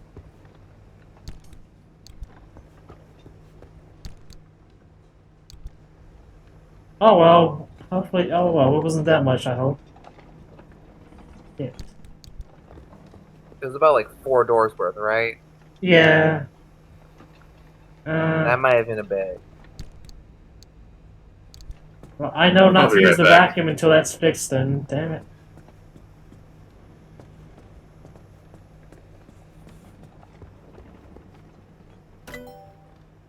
When can I unlock summer tire? I need more energy. Okay. And what do I need to unlock the off-road tire? Okay, I don't know yet.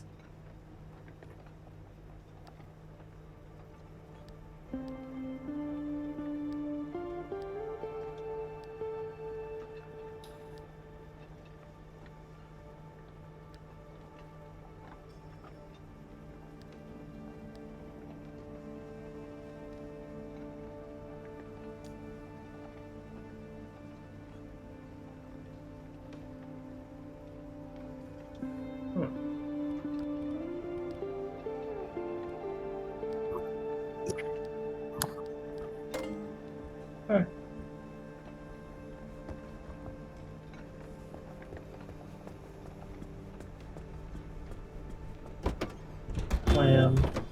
Lamb.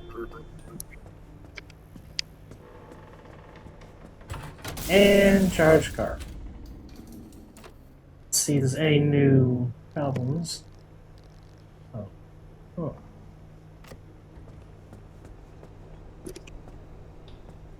Okay, so there's a new quirk.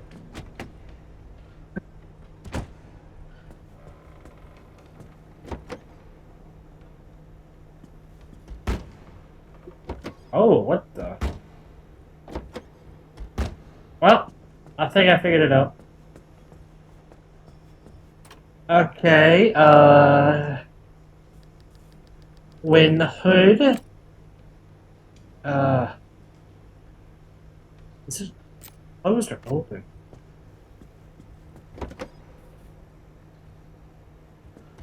Okay, when hood is closed, when hood is closed,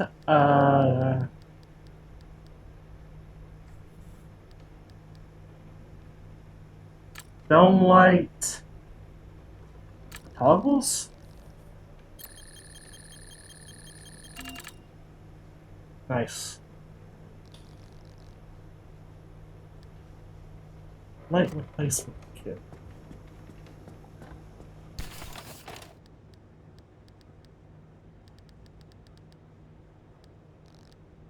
I need to make a bulb. Can I make a bulb?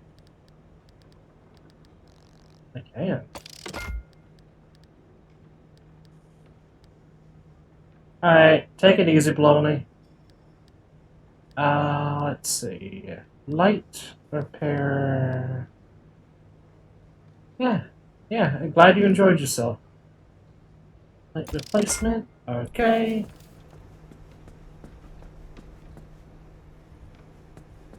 And I talk to you. Fixing.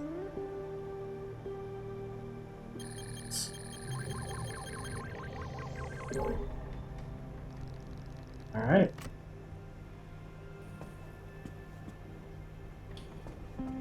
I guess.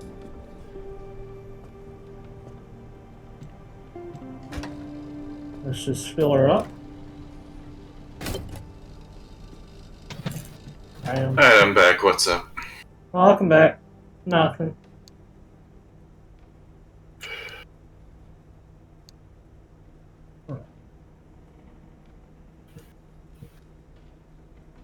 I don't know if you read what Bloney said in chat. Yeah, that they were like, yeah, yeah. Let's see. Just making sure so I don't repeat it. Yeah. I wonder what you have. Interior.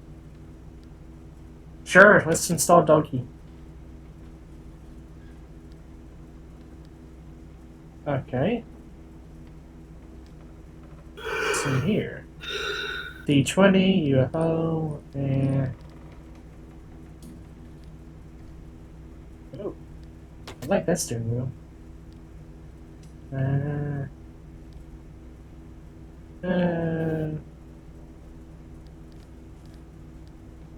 Here.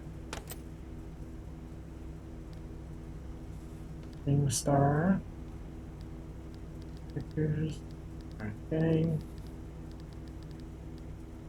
I need a lot more. Okay.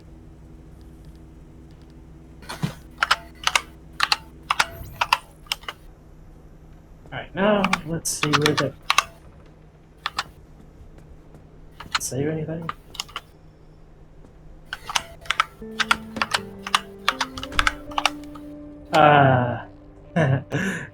Space Age steering wheel. Nice. Bobblehead. Point. Fucking space age steering wheel. Yeah. Oh, okay, that's a hood ornament. Oh, okay, never mind. Let's take you off.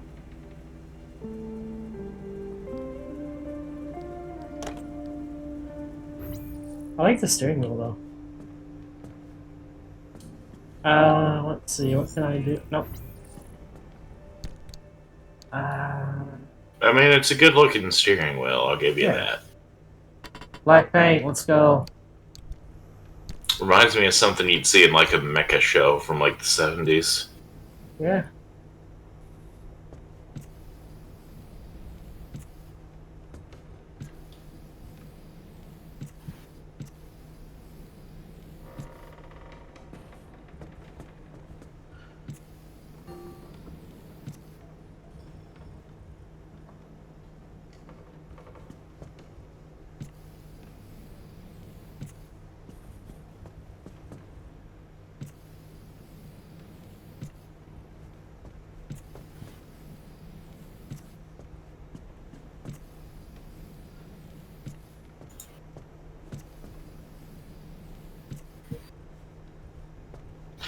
So I've got something.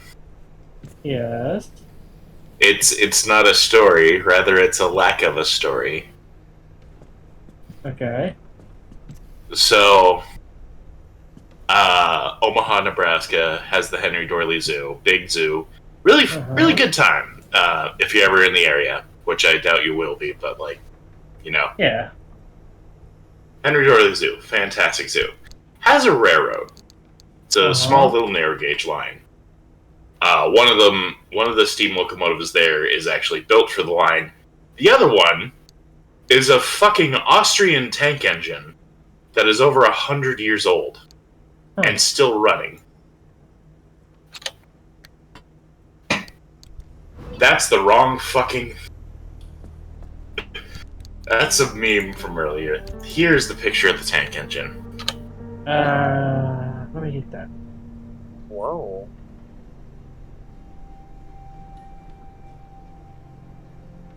So the lack of the story comes in the fact that I have no idea how an Austrian tank engine. Shoot. Wrong button, wrong button, wrong button.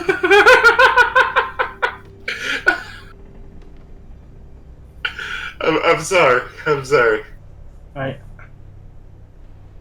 So the whole lack of the story is I have no idea how the fuck that got from Austria to America, let alone the middle of the United States. This train that I have on screen right now. Yes. Okay. I think they call her Riva. Or Riva. Hmm. That tank engine has seen both world wars. Yeah, it sure looks like it has. Oh, shit, vibes. Now, what the hell was this thing? Let me Was switch what? image. The other image. What is Oh, this? You mind explaining yourself? stream has. Oh, that's one of the Rio Grande. It's like a bus that got turned into a train. Why? Because 1930s, man, hit everyone hard. They call it the Big Sad for a reason. The big. Wait, they call that thing the Big Sad? Well, not that. They call that the Goose.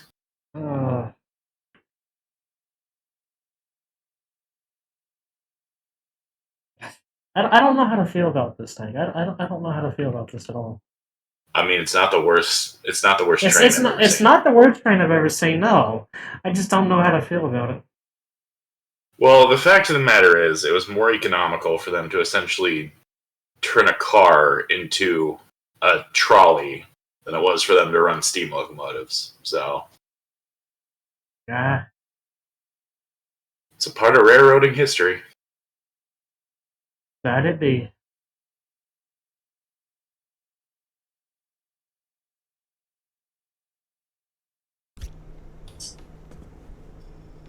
What the hell was I doing again?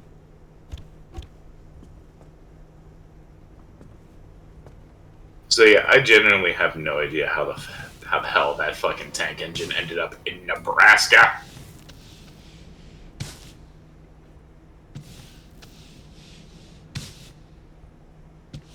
That's the part that just sends me about it, is like Nebraska.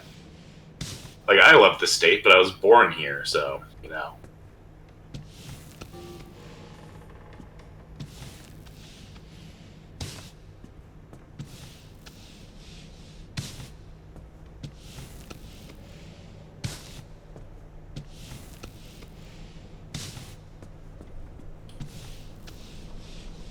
That reminds me, either of you interested in baseball at all?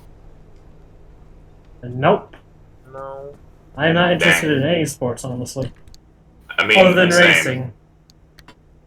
I mean, Making same. a left Totally. turn. The only reason I bring it up is that if you watch the World Series and it's in Omaha, there is a camera that is called the Desert Dome camera. Mm-hmm. Because the Omaha Zoo has this giant fucking dome that simulates the desert. Huh. Let me get a picture of it. Hang on. Okay, hold on. This will be a great illustration of how freaking huge this stupid thing is. Okay.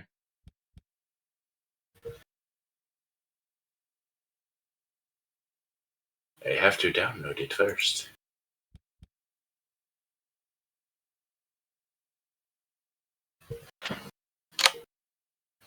Take a wild guess which building's the Desert Dome.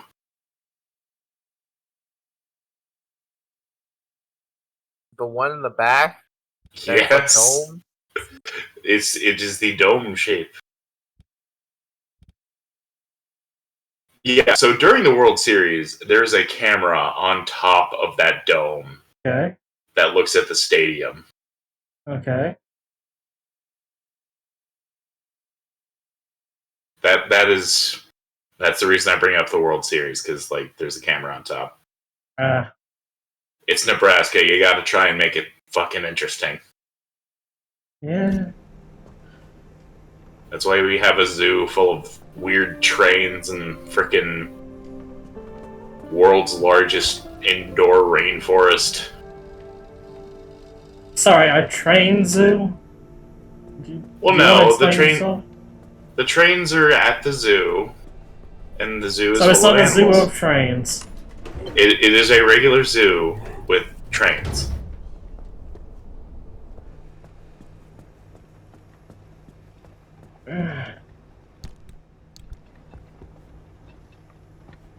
I remember going there on a field trip, and a gorilla ran up, hit the glass, and just stuck its butt out at me. I hated gorillas for a long time after that. Because it mooned you? Yes. I was in fifth grade. What, would you have rather mooned the gorilla? No, but I would have rather not had the animal disrespect me in such a way. I don't think it even knows the context of mooning. Brother, I was in 5th grade. I was very immature. 10 miles west of you. In zone terms, consider me on another planet. There's a valley of perpetual instability enclosing my corner of the zone, and yes, I chose to live here for that exact reason. Leave an old woman in peace. Leave an old woman in peace.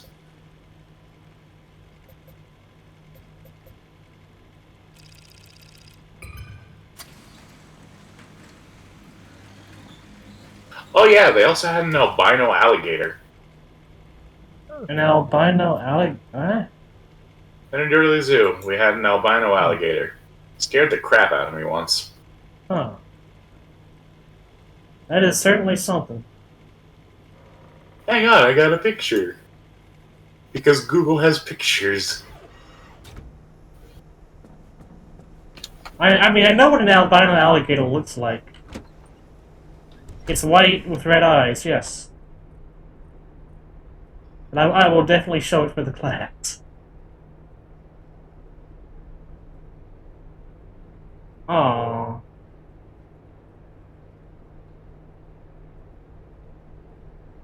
What's on? No, I was going, aww. Oh.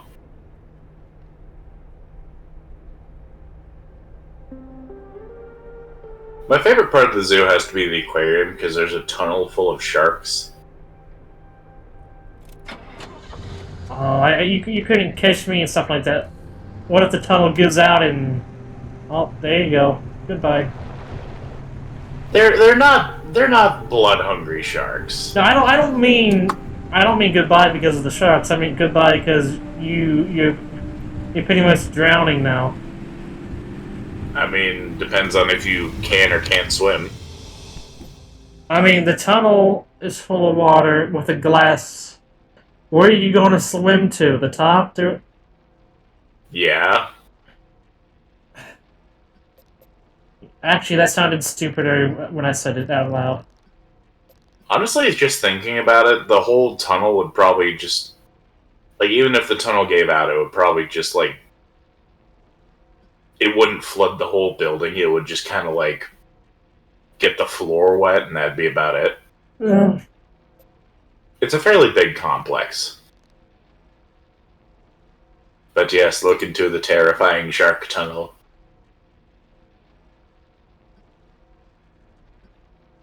Isn't it frightening? Fuck it, I want to see what's down here. Oh. That didn't sound good. No, I don't think it's gonna be. I don't think I'm gonna have a good time going this way, but You're about to have a bad time, buddy.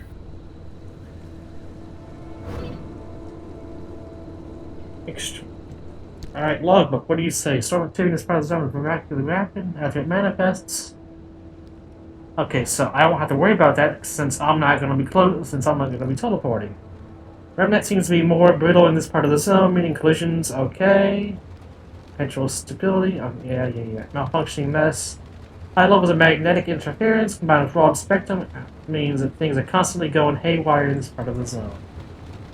Goody. Alright, I'm not going for a scrap one, but I could go for some lights. I have like way too many memories of this fucking zoo.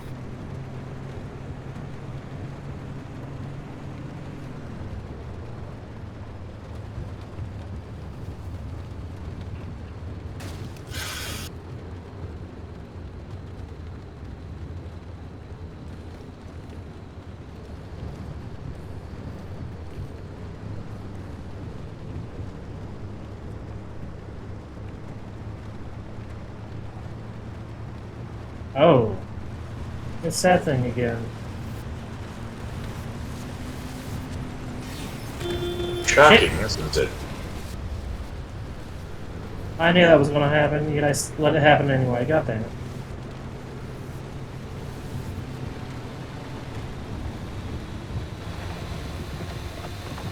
Alright, let the buzzsaw pass. Yes, the deadly road buzzsaw in its natural habitat. Yeah. How nice of it to leave a red line, though.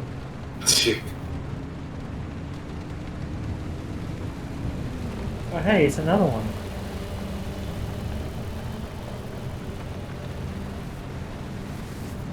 And more of these guys. Which way are you gonna make me turn? Ooh, oh dear.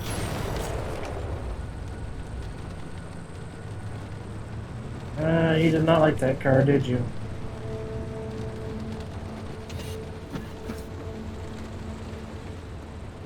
Have you given the car a name?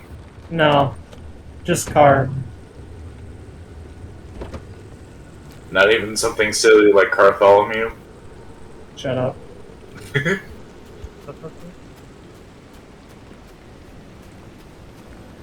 Come on, naming it can give it character. Oh! What the fuck? Okay, I'll take it. Someone's barbecue went really south. Well, I meant, what the fuck, because something was thrown at me. At random.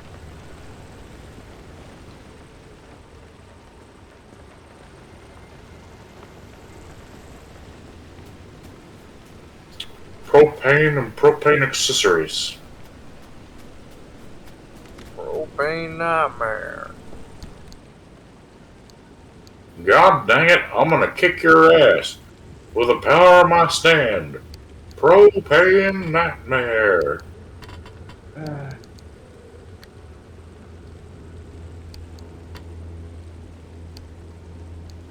And his ultimate ability.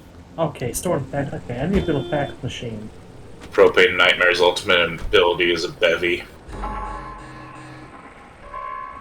Oh shit, I need to get out of here.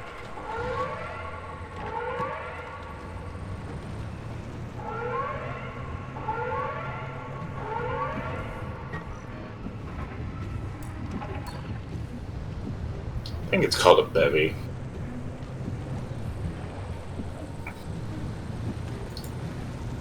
I could be wrong. But it's when like a container gets superheated to the point where the inside explodes. I don't know.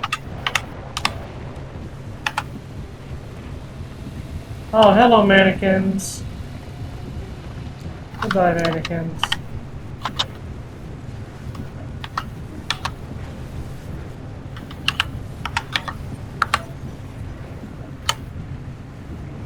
Fucking hell.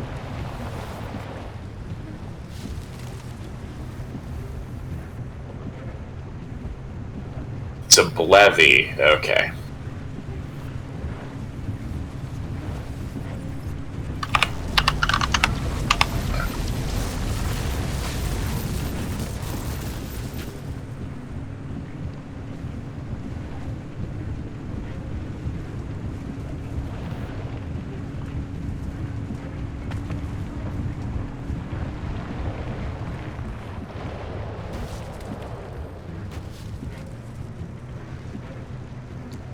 Get out of here.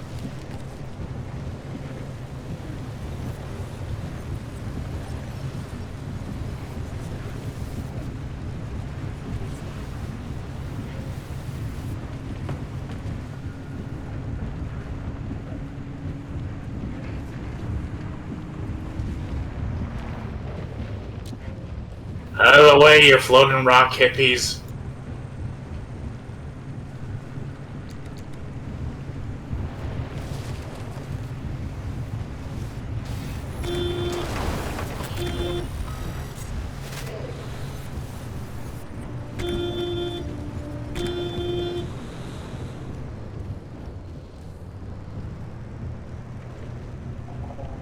Don't like this, but I got to. Oh!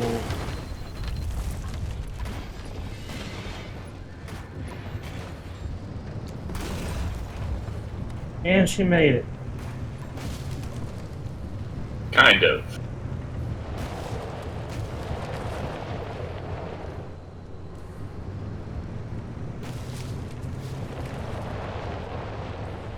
Well, them Duke boys are trying to, I don't know, do something. Reality's collapsing in this zone, so I need to get out.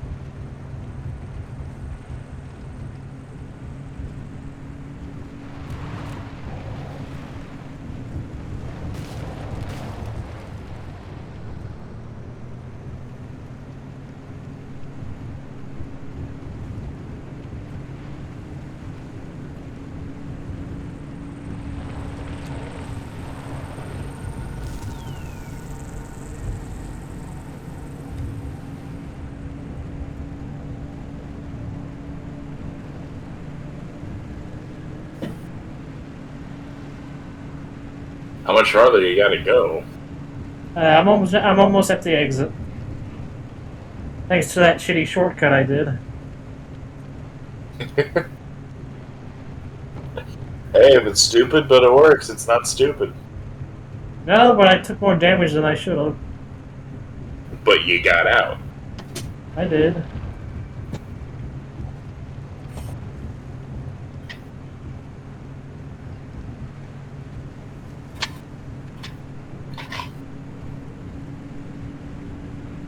And we're home free.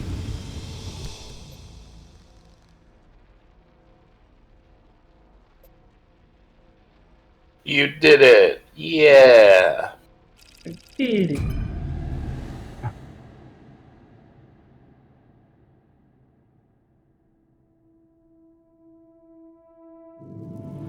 Looking at the time, though, I think this will probably be my last round. I should be going to bed, so I'll agree.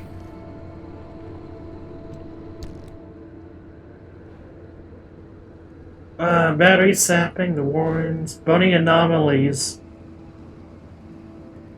Run rampant. What the hell are bunny? I don't think I want to know.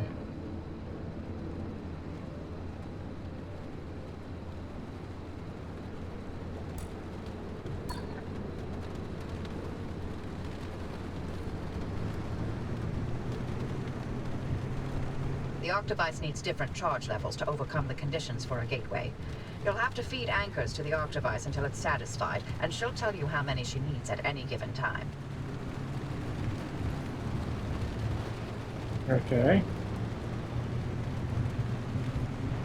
Feed me double A's. I need my double A batteries, vibes. No.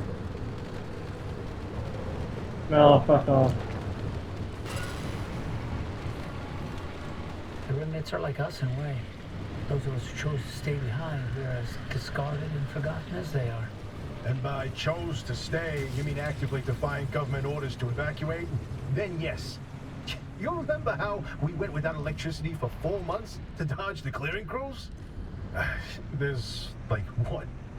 Only 100 of us left? If even that. Frankly, I'm surprised so many of us were unable to move on for one reason or another. Oh, speak for yourself. I'm here for the hunt. Hey, even better now there's no one to get in our way.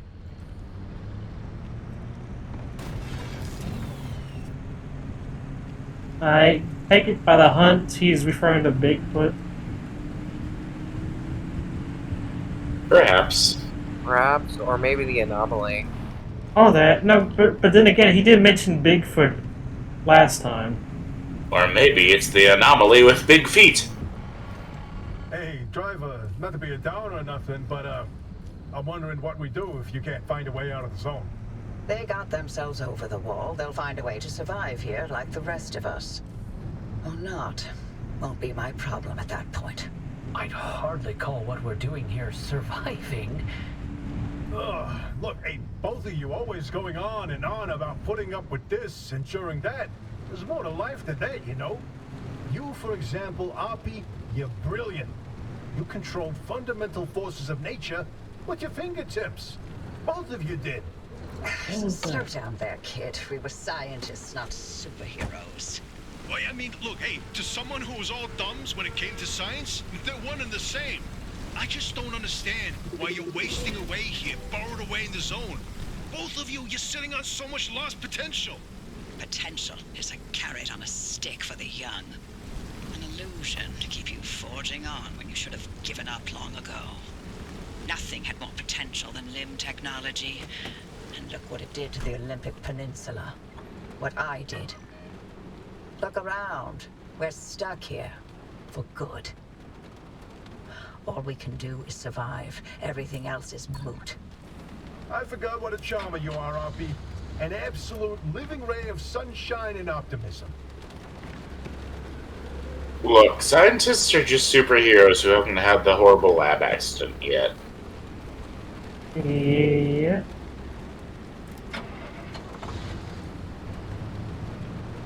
It's like Pokemon evolution. You have regular people, then they can become scientists, and then they become superheroes. Or supervillains. Yep.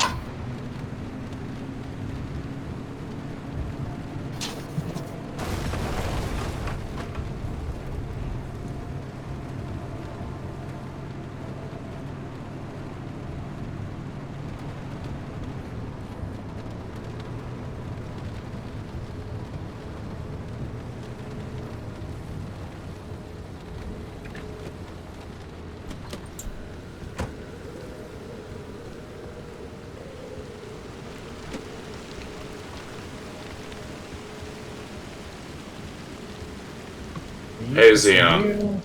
Yeah? Look in No Mike Stream Edition. I think you'll find this funny. The video right now that you posted, or? Yeah, the video. It's really funny.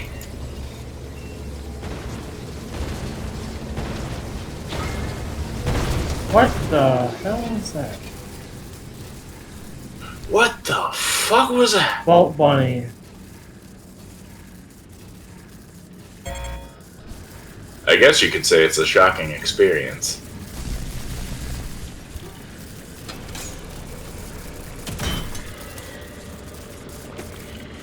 I mean, that's one way to deal with it.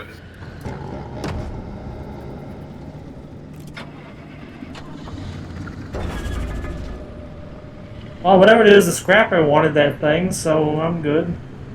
As long as it wants that and not me.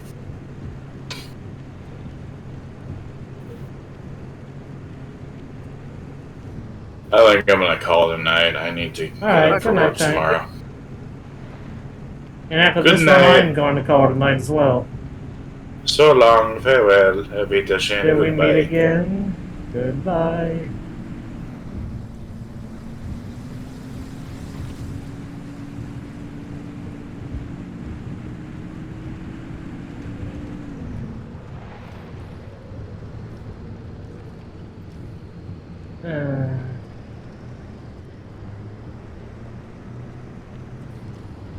So Xeon, what are you thinking of doing after this? I don't know. You don't know? Yeah, any suggestions? No, not really. I guess join up with the others. Probably, yeah.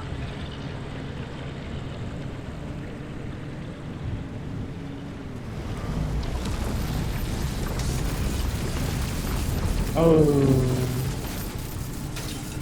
Oh.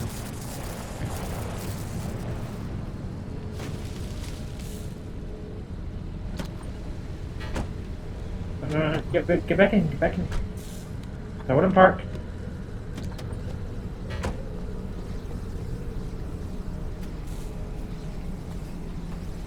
Oh, damn it. The headlights out. Fuck.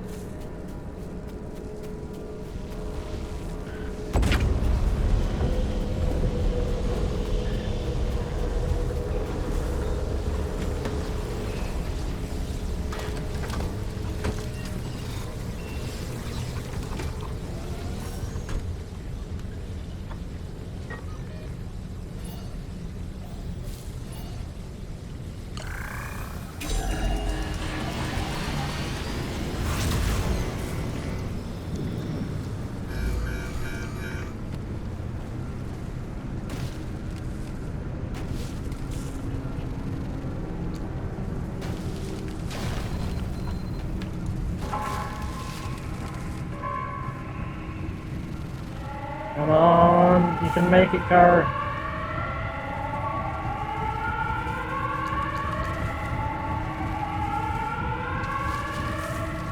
Let's go.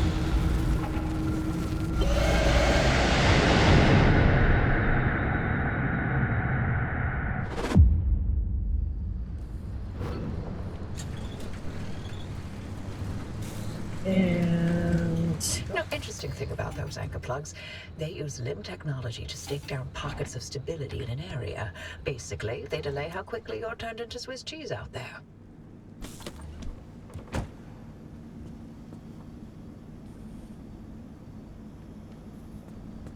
alright, let's see how badly she's beat up. If you're in a bind, pay a visit to the friendly dumpster out back. I always seem to find just what I need in there.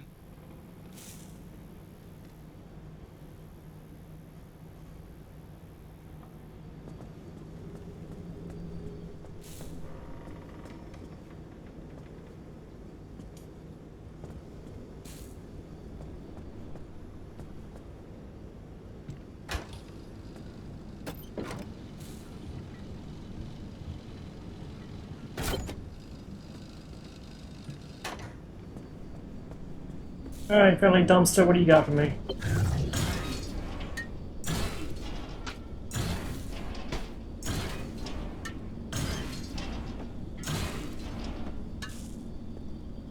Fabric, canned food, fabric, canned food. Repair petty, nice. Thank you, dumpster.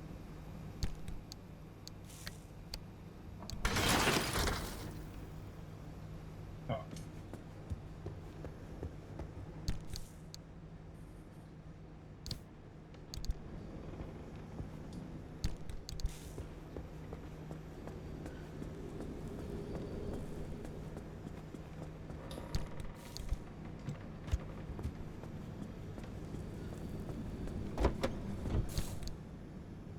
Yeah, I didn't bring anything back.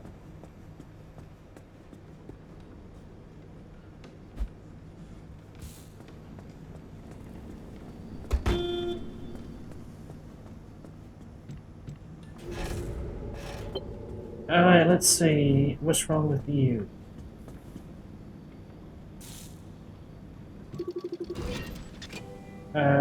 Electrician's kit.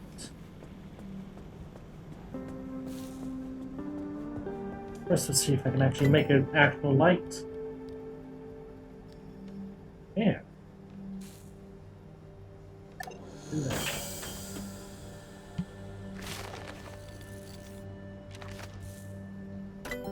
And I think the other thing I wanted was a summer tire.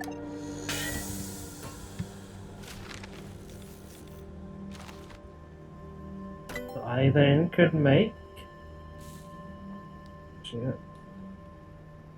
circuit board.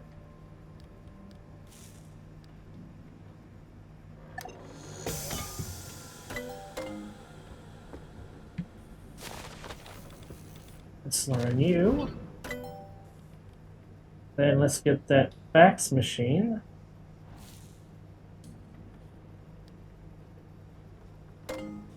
A circuit board.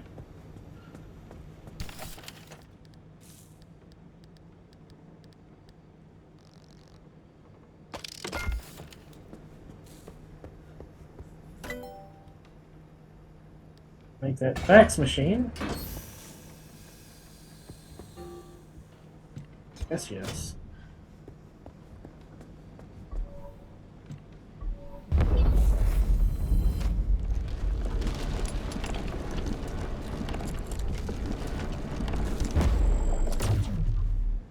And now that off-road tire.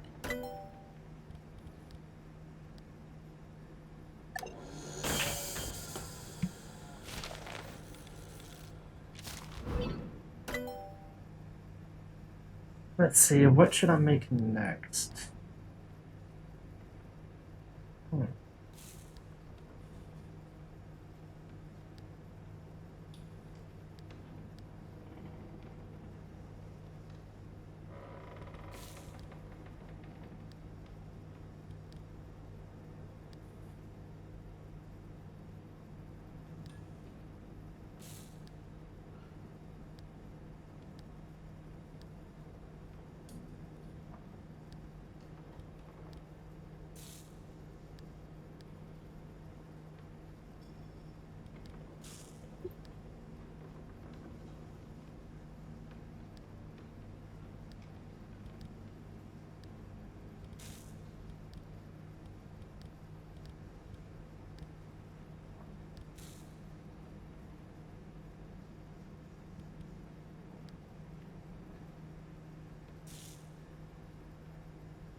Alright.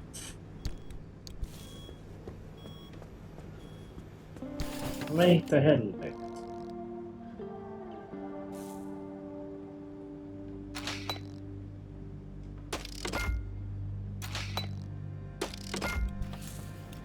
There we go.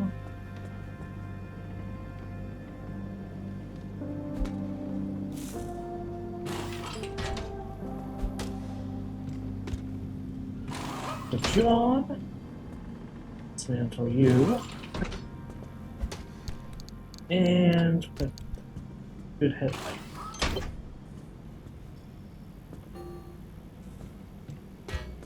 Okay, yeah, okay, put you in dismantler.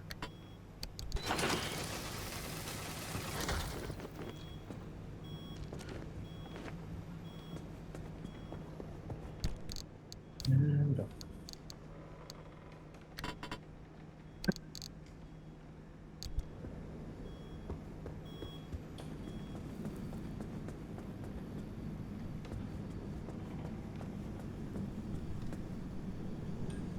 That'll make some petty.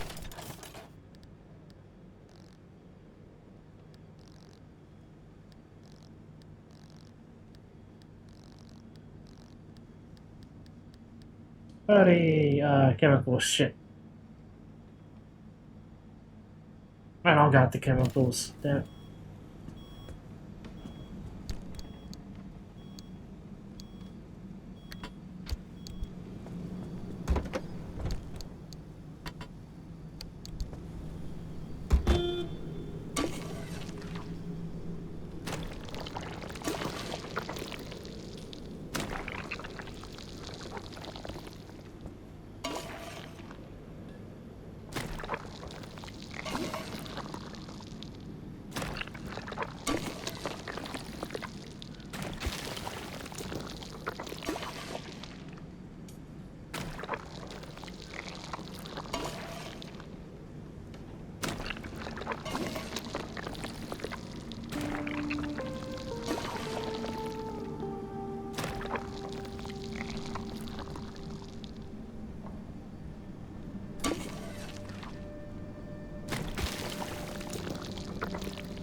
Alright. And charge.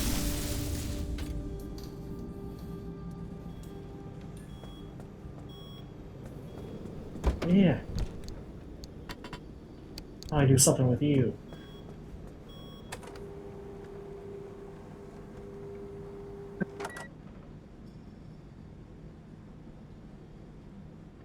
Uh...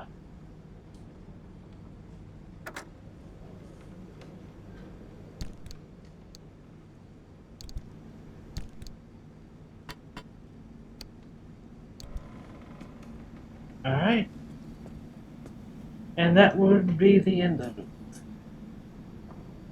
Xeon, you still there? Yeah. You get an EP? No. I'm just stretching. You sure sound like you get an EP. I'm not sleepy. You're not sleepy? No. Either way, I think that is a good start. Yeah. I did some upgrades. I did some exploring. I did good. Let's see. And I think, yeah, that's it. Alright, good night, everyone.